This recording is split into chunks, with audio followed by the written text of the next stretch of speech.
ਵਾਹਿਗੁਰੂ ਸਾਹਿਬ JIO ਦੋਹਰਾ। ਸ੍ਰੀ ਗੁਰ ਪਗ ਦੀਪਕ ਸਰਸ ਧਰ ਕਰ ਹਿਰਦੇ ਨਿਕੇਤ। ਜੁਗਤ ਖੋਜ ਉਚਰੋਂ ਕਥਾ ਸ੍ਰੀ ਵੇਦੀ ਕੁਲ ਕੇਤ।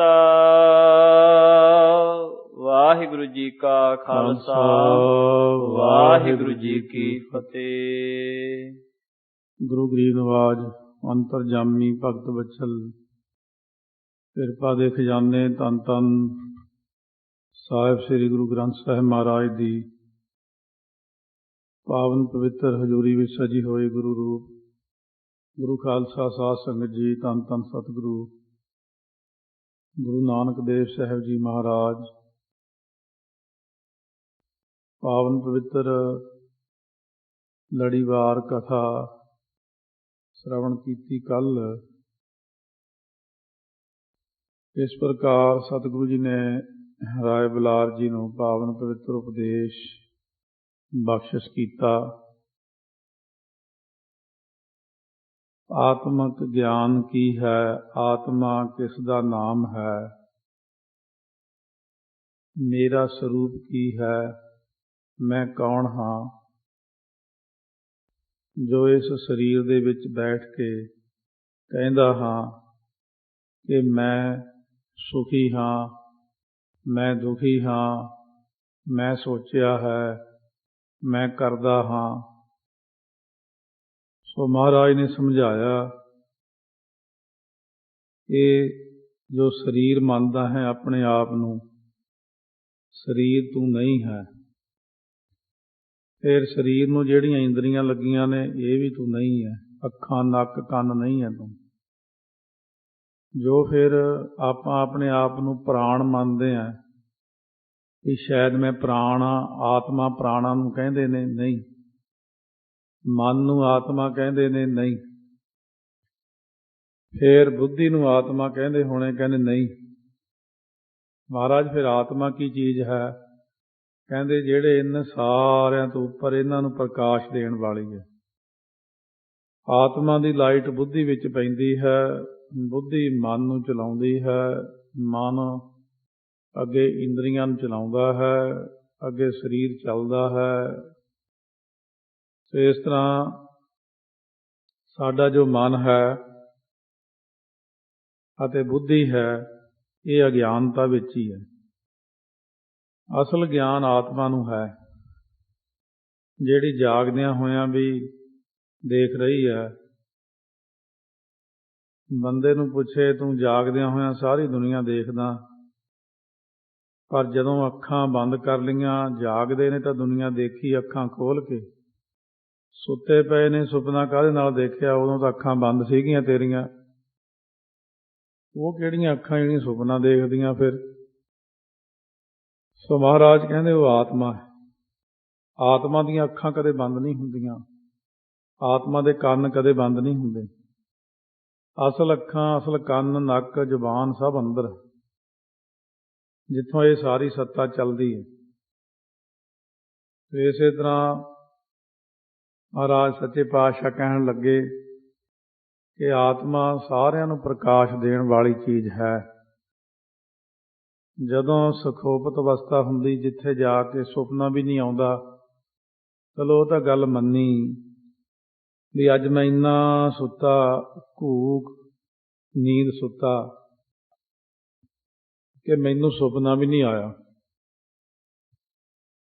ਉਹ ਕਿਹੜੀ ਚੀਜ਼ ਤੈਨੂੰ ਦੱਸ ਗਈ ਕਿ ਮੈਂ ਤੈਨੂੰ ਅੱਜ ਸੁਪਨਾ ਵੀ ਨਹੀਂ ਆਇਆ, ਨਾਲੇ ਤੂੰ ਕਹਿੰਦਾ ਮੈਂ ਘੂਕ ਸੁੱਤਾ, ਫਿਰ ਨਾਲੇ ਤੈਨੂੰ ਸੋਝੀ ਕਿਵੇਂ ਰਹਿ ਗਈ?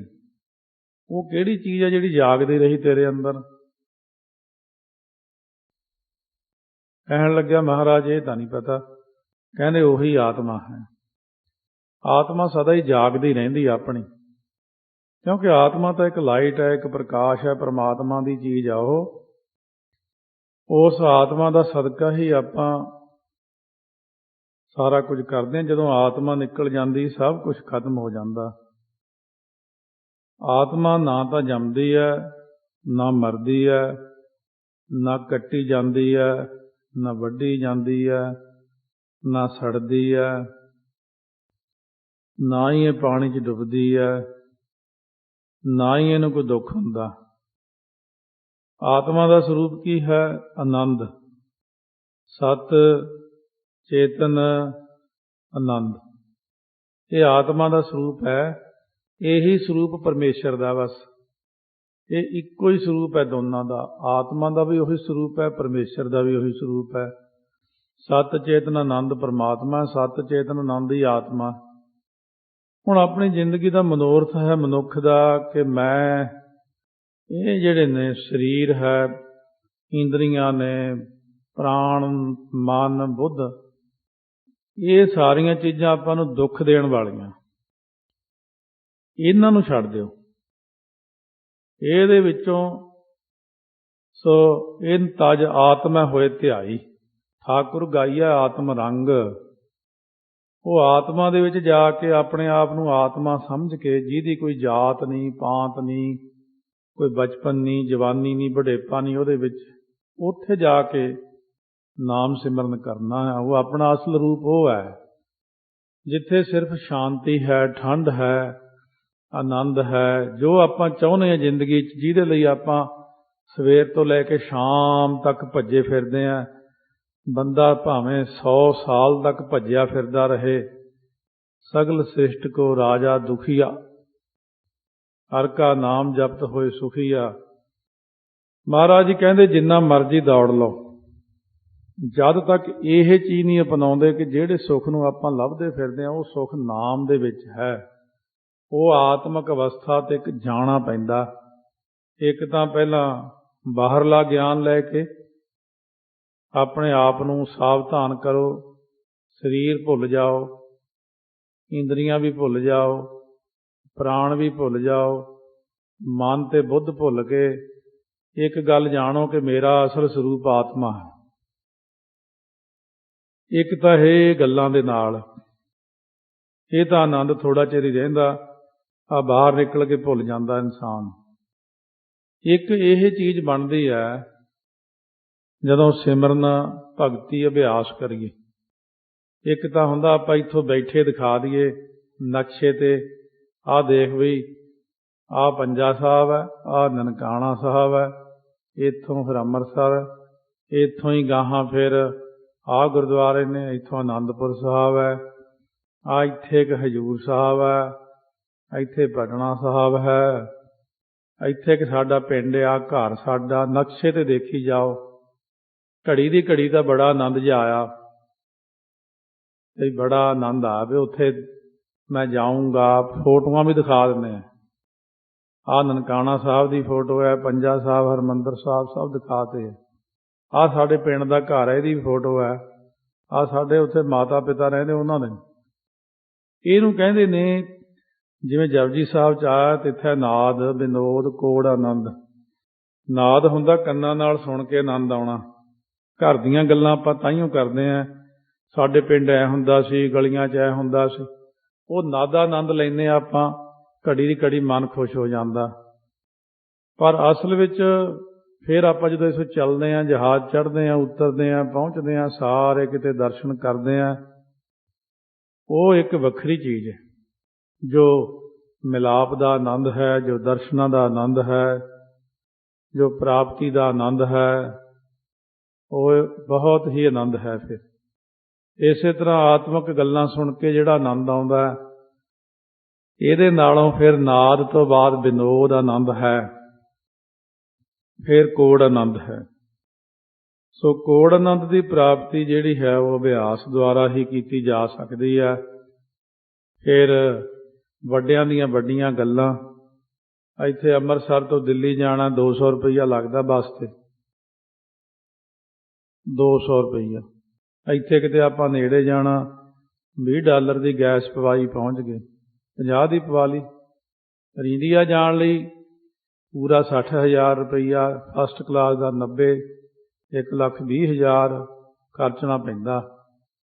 ਇਸੇ ਤਰ੍ਹਾਂ ਹੀ ਮਹਾਰਾਜ ਕਹਿੰਦੇ ਨੇ ਜੇ ਆਤਮਾ ਤੱਕ ਪਹੁੰਚਣਾ, ਸਰੀਰਕ ਸੁੱਖ ਲੈਣਾ, ਰੋਜ਼ ਜਪਜੀ ਸਾਹਿਬ ਦੇ 5 ਪਾਠ ਕਰੋ।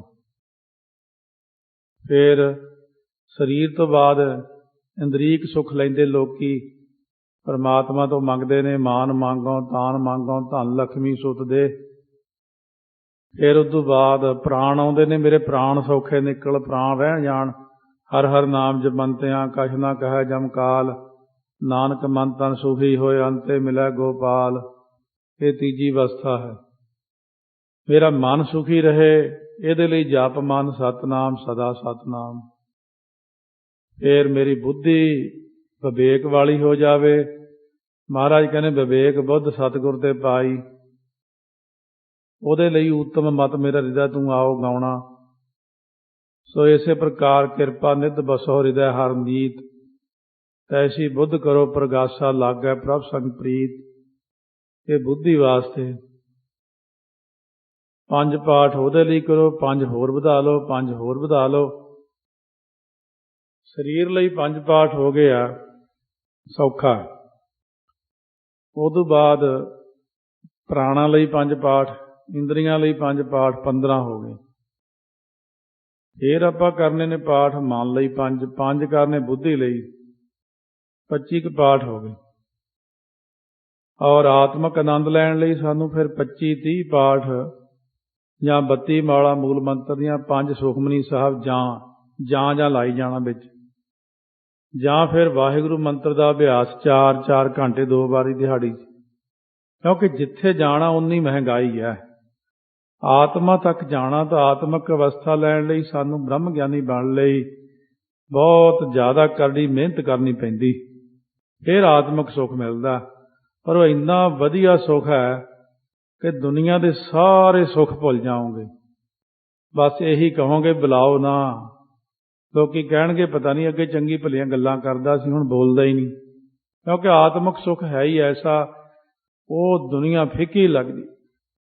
ਜਿਵੇਂ ਜਹਾਜ਼ ਤੇ ਜਦੋਂ ਉੱਚੇ ਨੂੰ ਉੱਡਦੇ ਆ ਜਿਹੜੇ ਘਰ ਘੁਰ ਜੇ ਨਿੱਕੇ ਨਿੱਕੇ ਲੱਗਦੇ ਨੇ, ਐਵੇਂ ਨਿੱਕੀਆਂ ਜੀਆਂ ਕਾਰਾਂ ਬਿਲਕੁਲ ਹੀ ਜੂਆਂ ਵਰਗੀਆਂ ਲੱਗਦੀਆਂ 40,000 ਫੁੱਟ ਤੇ ਜਾ ਕੇ।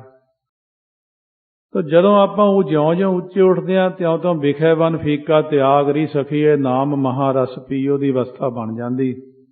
ਫਿਰ ਦੁਨੀਆ ਦੀਆਂ ਸਾਰੀਆਂ ਚੀਜ਼ਾਂ ਛੋਟੀਆਂ ਪੈ ਜਾਂਦੀਆਂ ਨੇ। ਤੋ ਮਹਾਰਾਜ ਸੱਚੇ ਪਾਤਸ਼ਾਹ ਆਪਾਂ ਨੂੰ ਪਾਵਨ ਉਪਦੇਸ਼ ਇਸ ਪ੍ਰਕਾਰ ਹੁਣ ਕਰ ਚੁੱਕੇ ਨੇ। ਤੁਲਸਾਂ ਦਾਸੀ ਨੂੰ ਗਿਆਨ ਹੋ ਚੁੱਕਿਆ ਹੈ। ਆਓ ਅੱਜ ਸਤਿਗੁਰੂ ਜੀ 44ਵਾਂ ਪ੍ਰਸੰਗ ਬਖਸ਼ਿਸ਼ ਕਰ ਰਹੇ ਨੇ। ਸੋ ਗੁਰੂ ਚਰਨਾਂ ਦਾ ਪਹਿਲਾਂ ਮੰਗਲ ਆਵੇਗਾ, ਫਿਰ ਸਤਿਗੁਰੂ ਜੀ ਨੇ ਜਾਣਾ ਸੰਗਲਾ ਦੀਪ, ਰਾਜੇ ਸ਼ਿਵਨਾਥ ਨੂੰ ਦਰਸ਼ਨ ਦੇਣੇ ਜਾ ਕੇ। ਪੁਰਾਣਾ ਨਾਮ ਹੈ ਸੰਗਲਾ ਦੀਪ, ਹੁਣ ਦਾ ਨਾਮ ਹੈ ਸ਼੍ਰੀ ਲੰਕਾ ਵਿੱਚ ਜਾਫਨਾ ਸ਼ਹਿਰ ਪੈਂਦਾ। ਇੱਥੇ ਗਏ ਨੇ ਸਤਿਗੁਰੂ ਮਹਾਰਾਜ। ਆਓ ਸ਼ਰਵਣ ਕਰਦੇ ਹਾਂ।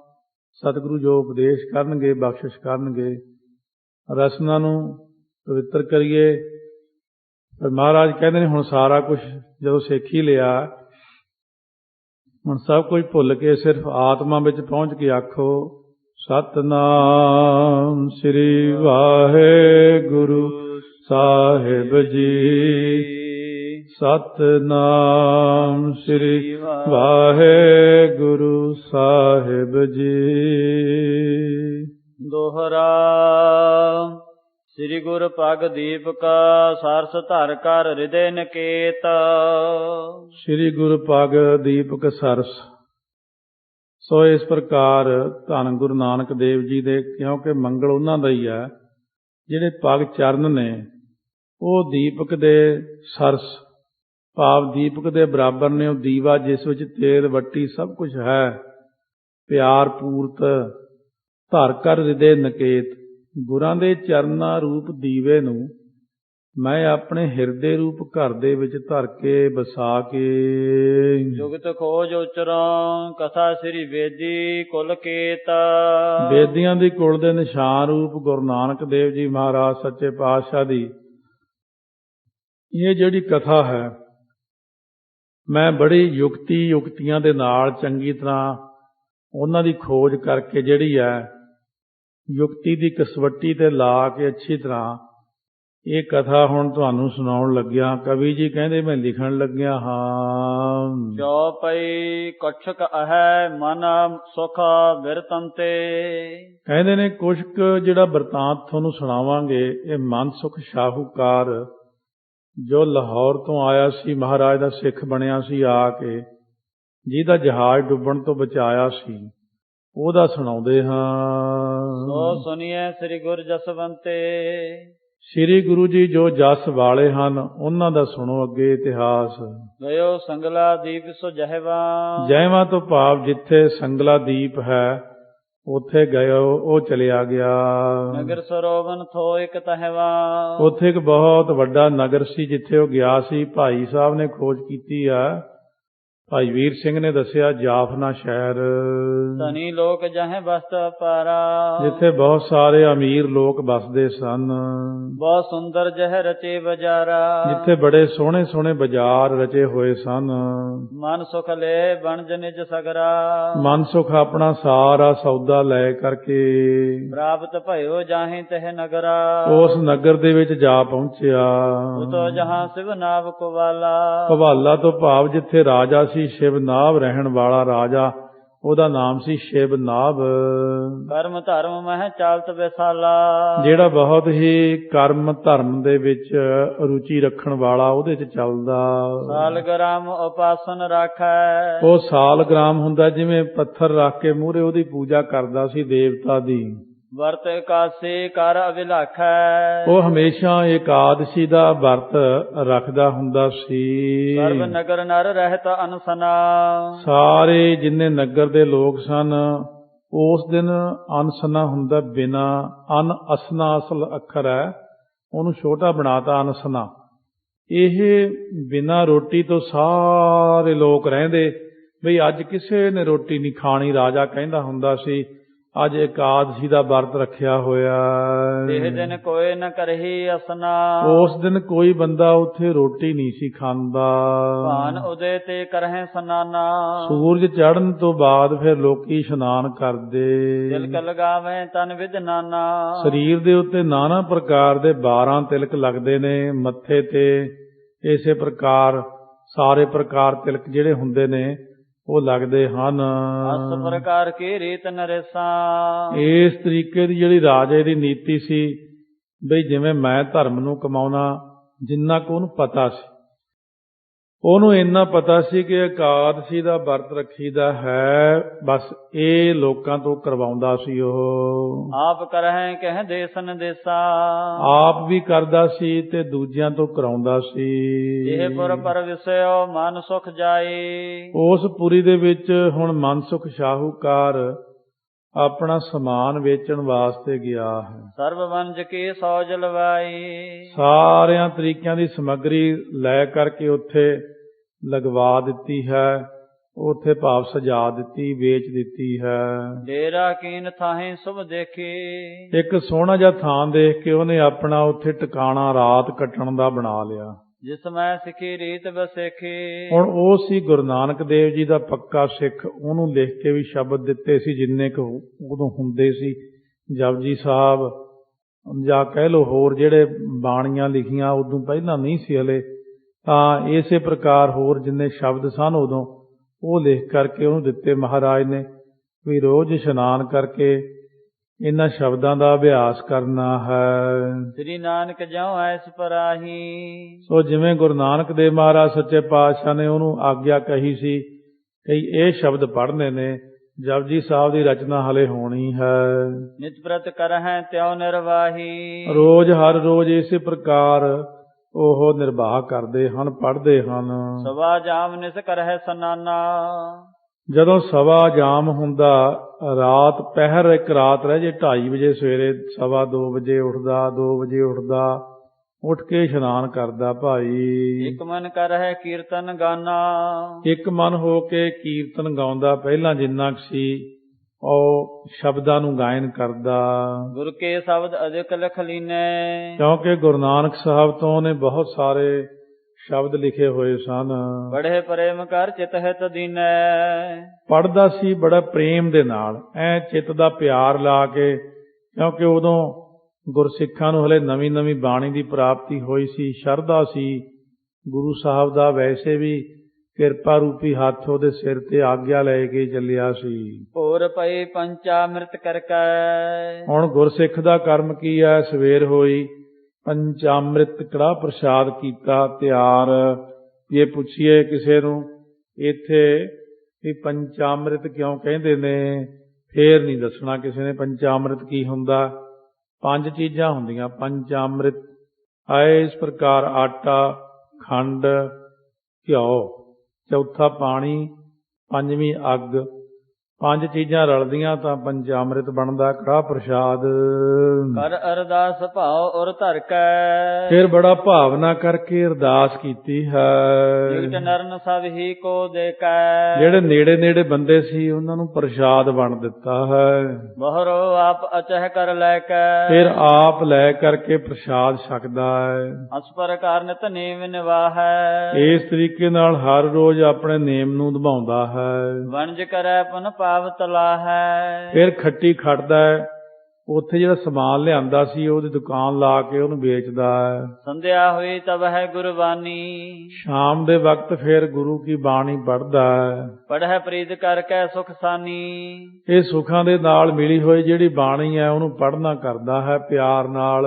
ਸ੍ਰੀ ਨਾਨਕ ਕੀ ਮੂਰਤ ਧਿਆਨਾ, ਫਿਰ ਗੁਰੂ ਨਾਨਕ ਸਾਹਿਬ ਦੇ ਸਰੂਪ ਦਾ ਧਿਆਨ ਕਰਦਾ ਹੈ। ਦੋਨੋਂ ਕਾਲ ਧਰਹਿ ਦੁਖ ਹਾਨਾ, ਦੋਨੋਂ ਕਾਲ ਸਵੇਰੇ ਸ਼ਾਮ ਸਰੂਪ ਦਾ ਧਿਆਨ ਕਰਦਾ ਹੈ। ਔਰ ਗੁਰੂ ਨਾਨਕ ਸਾਹਿਬ ਹਾਜ਼ਰ ਨਾਜ਼ਰ ਨੇ। ਹੁਣ ਤਾਂ ਹਾਜ਼ਰ ਨਾਜ਼ਰ ਤਾਂ ਹੁਣ ਵੀ ਨੇ, ਪਰ ਉਹ ਜਿਹੜਾ ਯਕੀਨ ਜਿਹਾ ਨਹੀਂ ਰਿਹਾ ਹੈ ਮਨ 'ਚ ਕਿ ਪਤਾ ਨਹੀਂ ਹੈ ਕਿ ਨਹੀਂ ਹੈ। ਜੇ ਥੋੜਾ ਚਿਰ ਧਿਆਨ ਧਰਦੇ ਰਹੀਏ ਤੇ ਸਤਿਗੁਰੂ ਮਹਾਰਾਜ ਕੀ ਕਹਿਣਗੇ ਵੀ ਨਹੀਂ ਹੈ ਮੈਂ। ਮਹਾਰਾਜ ਕਹਿੰਦੇ ਯਾਦ ਨਹੀਂ ਕਰਦੇ, ਅਸੀਂ ਸਦਾ ਹੀ ਹਾਜ਼ਰ ਹਾਂ। ਇਸ ਕੀ ਰੀਤ ਦੇਖ ਨਰਪੁਰ ਕੇ, ਇਹਦੀ ਰੀਤੀ ਮਰਿਆਦਾ ਨੂੰ ਦੇਖ ਕੇ ਉੱਥੋਂ ਲੰਕਾ ਦੇ ਲੋਕ ਜਿਹੜੇ ਜਾਫਨਾ ਸ਼ਹਿਰ ਦੇ ਦਰਕਤ ਮੂੜ ਅਛੂਆ ਕਰਕੇ, ਉਹ ਇਹਦੇ ਨੂੰ ਬੜੀਆਂ ਤਰਕਾਂ ਕਰਦੇ, ਹੁਜਤਾਂ ਕਰਦੇ, ਅਸੂਇਆ ਹੁੰਦੀ, ਈਰਖਾ ਕਰਦੇ। ਇਹ ਨਵੇਂ ਹੀ ਆਇਆ, ਹੋਰ ਹੀ ਕੁਛ ਪੜ੍ਹੀ ਜਾਂਦਾ ਬੈਠਾ। ਤੜਕੇ ਨਹਾਉਂਦਾ 2 ਵਜੇ। ਉਹ ਸੂਰਜ ਜਿਹੜੇ ਨਹਾਉਂਦੇ ਸੀ ਲੋਕ ਉੱਥੇ, ਤਾਂ ਤੜਕੇ ਹੀ ਨਹਾਈ ਜਾਂਦਾ, 2 ਵਜੇ ਨਹਾ ਲੈਂਦਾ। ਇਹ ਖਾਨੀ ਕੀ ਪੜ੍ਹਦਾ ਆ, ਫਿਰ ਹੋਰ ਹੀ ਪ੍ਰਸ਼ਾਦ ਜਿਹਾ ਬਣਾ ਕੇ ਬਣਦਾ। ਕਿਉਂ ਜਦੋਂ ਨਵੀਂ ਚੀਜ਼ ਚੱਲੀ ਤਾਂ ਫਿਰ ਲੋਕ ਕਈ ਤਰਕਵਾਦੀ ਤਰਕਾਂ ਕਰਦੇ, ਈਰਖਾ ਕਰਦੇ ਆ। ਮੁਖ ਸੋ ਹਸ ਹੈ ਬਚਨ ਕਹਿ ਨਿੰਦ ਹੈ, ਮੂੰਹ ਚੋਂ ਹੱਸਦੇ ਨੇ, ਨਿੰਦਾ ਦੇ ਬਚਨ ਕਰਦੇ ਨੇ। ਹੁਣ ਗਿਆਨ ਨਹੀਂ ਹੁੰਦਾ ਜਿਹੜੇ ਬੰਦੇ ਨੂੰ, ਉਹੋ ਜਿਹੇ ਤਾਂ ਹੁਣ ਕਈ ਨੇ, ਹੁਣ ਵੀ ਹੱਸਦੇ ਲੋਕ, ਨਿੰਦਾ ਵੀ ਕਰਦੇ ਨੇ। ਉਹਨਾਂ ਨੂੰ ਪਤਾ ਹੀ ਨਹੀਂ ਕਿਸੇ ਗੱਲ ਦਾ, ਬਹੁਤ ਹੱਸਦੇ ਕਈ। ਇਹ ਕਿੱਦਾਂ ਹੋ ਸਕਦਾ, ਆਹ ਕਿੱਦਾਂ ਹੋ ਸਕਦਾ। ਇਸ ਤਰ੍ਹਾਂ ਦੇ ਸੰਸਾਰ ਦੇ ਲੋਕ ਹਨ।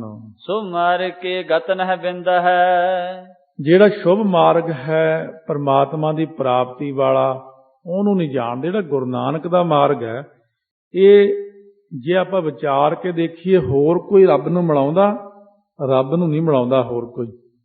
ਉਹ ਕੁਝ ਹੋਰ ਤਰ੍ਹਾਂ ਦਾ ਉਪਦੇਸ਼ ਕਰਦੇ ਸਾਰੇ ਲੋਕ, ਕੋਈ ਕਿਸੇ ਦਾ, ਕੋਈ ਕਿਸੇ ਦਾ, ਕੋਈ ਕਿਸੇ ਦਾ।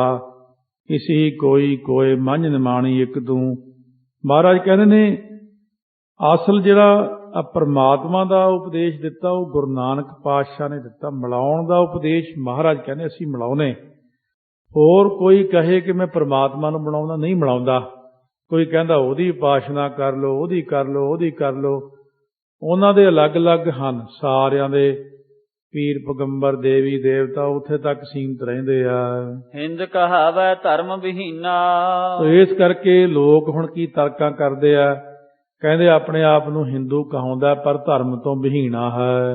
ਪੂਜਾ ਵਰਤ ਨੇਮ ਤੇ ਖੀਨਾ, ਨਾ ਪੂਜਾ, ਨਾ ਵਰਤ, ਨਾ ਕੋਈ ਨੇਮ, ਇਹਨਾਂ ਚੀਜ਼ਾਂ ਤੋਂ ਖਾਲੀ ਹੈ। ਸਾਲਗਰਾਮ ਨ ਸੇਵਾ ਕਰਹੀ, ਲਓ ਠਾਕਰਾਂ ਦੀ ਪੂਜਾ ਵੀ ਨਹੀਂ ਕਰਦਾ ਹੈ ਇਹ ਬੰਦਾ।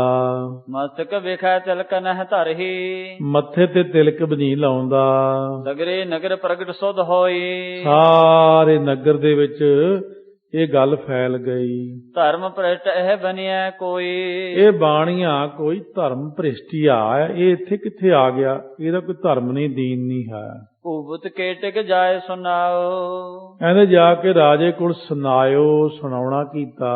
ਸਿੰਧ ਪਾਰ ਤੇ ਸਾਹਿਕ ਆਇਓ, ਕਹਿੰਦੇ ਜੀ ਸਮੁੰਦਰੋਂ ਪਾਰ ਇੱਕ ਸ਼ਾਹੂਕਾਰ ਆਇਆ ਹੈ। ਹਿੰਦੂ ਧਰਮ ਨਾ ਕੋ ਤਹਿ ਮਾਹੀ, ਉਹਦੇ ਵਿੱਚ ਹਿੰਦੂ ਧਰਮ ਵਾਲੀ ਕੋਈ ਗੱਲ ਹੀ ਨਹੀਂ ਹੈ। ਜਗ ਤੇ ਨਹੀਂ ਰੀਤ ਕੋ ਰਾਹੀ, ਉਹ ਜੱਗ ਤੋਂ ਨਵੀਂ ਰੀਤੀ ਹੋਈ ਹੈ, ਕਿਸੇ ਨਵੇਂ ਦਾ ਹੀ ਪੈਰੋਕਾਰ ਹੈ। ਸੁਨੀ ਭੂਪ ਔਰ ਅਚਰਜ ਧਾਰਾ, ਸੁਣ ਕੇ ਰਾਜੇ ਨੇ ਮਨ ਦੇ ਅੰਦਰ ਬੜੀ ਹੈਰਾਨਗੀ ਜ਼ਾਹਰ ਕੀਤੀ। ਮਨ ਸੁਖ ਕੋ ਪਠਾ ਮਨੁਜ ਹਕਾਰਾ। ਭਾਈ ਮਨਸੁਖ ਨੂੰ ਬੁਲਾ ਲਿਆ ਬੰਦਾ ਭੇਜ ਕੇ। ਏਕ ਨਲੇਰ ਰਜਤ ਪਨ ਸੰਗਾ। ਇੱਕ ਨਾਲੀਏਰ, ਇੱਕ ਚਾਂਦੀ ਦਾ ਰੁਪਈਆ ਨਾਲ ਲੈ ਕੇ ਗਇਓ ਸਾਹਿਬ ਤੇ ਭੇਟਨ ਸੰਗਾ। ਬਾਦਸ਼ਾਹ ਦੇ ਲਈ ਉਦੋਂ ਇਹ ਭੇਟਾ ਹੁੰਦੀ ਸੀ। ਮਨਸੁਖ ਭੇਟਾ ਲੈ ਕੇ ਗਿਆ। ਦੇ ਭੂਬਤ ਕੋ ਬੰਧਨ ਕੀਨਾ। ਦੇ ਕਰਕੇ ਰਾਜੇ ਨੂੰ ਫਿਰ ਬੰਧਨ ਹੁੰਦਾ, ਮੱਥਾ ਟੇਕਿਆ। ਰਾਜੇ ਨੂੰ ਭਾਵ ਨਮਸਕਾਰ ਜਿਵੇਂ ਲੋਕ ਕਰਦੇ ਨੇ। ਵੈਸ ਨਾਮ ਸ੍ਰੀ ਨਾਨਕ ਲੀਨਾ। ਜ਼ਿਆਦਾ ਤਾਂ ਨਹੀਂ, ਜਿਵੇਂ ਝੁਕ ਕੇ ਸਲਾਮ ਜੀ ਕਰਦੇ ਐਂ ਸਲਾਮ ਕੀਤੀ। ਮੱਥਾ ਤੇ ਉਹ ਮਹਾਰਾਜ ਨੂੰ ਟੇਕਦਾ। ਬਹਿੰਦਿਆਂ ਸਾਰ ਕਹਿੰਦਾ ਧੰਨ ਗੁਰੂ ਨਾਨਕ ਦੇਵ ਜੀ ਮਹਾਰਾਜ। ਬੂਝਤ ਭਾ ਰਾਜਾ ਤਹਿ ਸੰਗਾ। ਰਾਜਾ ਉਸ ਵਕਤ ਉਹਨੂੰ ਪੁੱਛਣ ਲੱਗਿਆ, ਹਿੰਦ ਕਹਾਵੈ ਧਰਮ ਹੈ ਭੰਗਾ। ਆਪਣੇ ਆਪ ਨੂੰ ਹਿੰਦੂ ਕਹਾਉਂਦਾ, ਇਹ ਧਰਮ ਤੇਰਾ ਤਾਂ ਹੈ ਨਹੀਂ, ਧਰਮ ਤੋਂ ਬਿਹੀਣਾ ਤਾਂ ਹੈ ਤੂੰ। ਇਹ ਕੀ ਤੂੰ ਬੈਠ ਕਰਕੇ ਕਿਹਾ ਮੇਰੇ ਕੋਲੇ? ਮੰਜਨ ਪੂਜਾ ਬ੍ਰਤਨ ਕਰੇ। ਤੋ ਇਸ ਕਰਕੇ ਜਿਹੜਾ ਤੂੰ ਕਰਦਾ ਹੈ, ਮੱਜਨ ਨਹੀਂ ਕਰਦਾ, ਸਵੇਰੇ ਨਹਾਉਂਦਾ ਨਹੀਂ ਤੜਕੇ, ਤੇ ਕੋਈ ਵਰਤ ਨਹੀਂ ਰੱਖਦਾ ਹੈ, ਤੇ ਪੂਜਾ ਨਹੀਂ ਕਰਦਾ ਹੈ, ਇਹ ਕੀ ਕਰਦਾ? ਬਾਕੀ ਆ ਤੂੰ ਕੀ ਕਰਦਾ ਹੈ? ਸੰਜਮ ਨੇਮ ਤਿਲਕ ਨਹਿ ਧਰ ਏ। ਨਾ ਕੋਈ ਤੇਰਾ ਸੰਜਮ ਹੈ, ਨਾ ਕੋਈ ਤੇਰਾ ਨੇਮ ਹੈ, ਨਾ ਕੋਈ ਤੂੰ ਤਿਲਕ ਲਾਇਆ ਮੱਥੇ ਤੇ। ਇਹ ਤੇਰਾ ਕਿਹੜਾ ਧਰਮ ਹੈ ਨਵਾਂ? ਕਰ ਹੈ ਆਪਣੀ ਰੀਤ ਨਿਰਾਲੀ।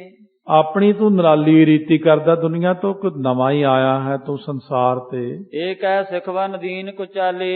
ਸੋ ਇਹ ਕਹਿ ਕਰਕੇ ਜਿਹੜੀ ਸੀ ਉਸ ਵਕਤ ਸੋ ਖੋਟੀ ਸਿੱਖਿਆ ਦਿੱਤੀ। ਕਿਹਨੇ ਤੈਨੂੰ? ਸਾ ਕਹੈ ਭੂਬਤ ਸੁਨ ਲੀਜੈ। ਮਨਸੁਖ ਸ਼ਾਹੂਕਾਰ ਕਹਿਣ ਲੱਗਿਆ, ਰਾਜਾ ਜੀ ਸੁਣੋ ਧਿਆਨ ਨਾਲ। ਇੱਕ ਕੁਤਰਕ ਨ ਮਨ ਮੈਂ ਕੀਜੈ। ਸੋ ਇਹ ਕੁਤਰਕ ਨਾ ਮਨ ਦੇ ਅੰਦਰ ਕਰੋ। ਜਗਤ ਤਰੋਵਰ ਕੇ ਸਮਝਾਨਹੁ। ਇਹ ਸੰਸਾਰ ਇੱਕ ਦਰਖਤ ਦੀ ਤਰ੍ਹਾਂ ਜਾਣੋ। ਤੇ ਕੇ ਸਿਖਰ ਮੁਕਤ ਫਲ ਮਾਨਹੁ। ਉਹਦੇ ਬਿਲਕੁਲ ਜਾ ਕੇ ਚੋਟੀ ਦੇ ਉੱਤੇ ਲਿਖਿਆ ਲੱਗਿਆ ਹੋਇਆ ਮੁਕਤੀ ਦਾ ਫਲ। ਭਾਵ ਸੰਸਾਰ ਇੱਕ ਦਰਖਤ ਵਾਂਗੂ ਜਾਣ ਲਓ, ਉਹਦੀ ਚੋਟੀ ਤੇ ਫਲ ਲੱਗਿਆ ਹੋਇਆ ਮੁਕਤੀ ਦਾ। ਤਾਂ ਕੋ ਲੈਨ ਹੇਤ ਦੁਆਇ ਪੰਥਾ। ਉਹਨੂੰ ਲੈਣ ਵਾਸਤੇ ਫਲ ਨੂੰ ਦੋ ਰਸਤੇ ਐ। ਸਰਬ ਸੰਤ ਭਾਗਤ ਪੁਨ ਗ੍ਰੰਥਾ। ਸਾਰੇ ਸੰਤ ਮਹਾਤਮਾ ਵੀ ਕਹਿੰਦੇ ਨੇ ਤੇ ਗ੍ਰੰਥਾਂ ਦੇ ਵਿੱਚ ਵੀ ਲਿਖਿਆ ਹੋਇਆ ਹੈ। ਇੱਕ ਬਿਹੰਗ ਇੱਕ ਕੀਟੀ ਰੀਤਾ। ਇੱਕ ਤਾਂ ਹੁੰਦਾ ਬਿਹੰਗਮ ਰਸਤਾ, ਪੰਛੀ ਵਾਂਗੂ ਉੱਡ ਕੇ ਜਾਣਾ, ਸਿਰੇ ਤੇ ਚਲੇ ਜਾਣਾ।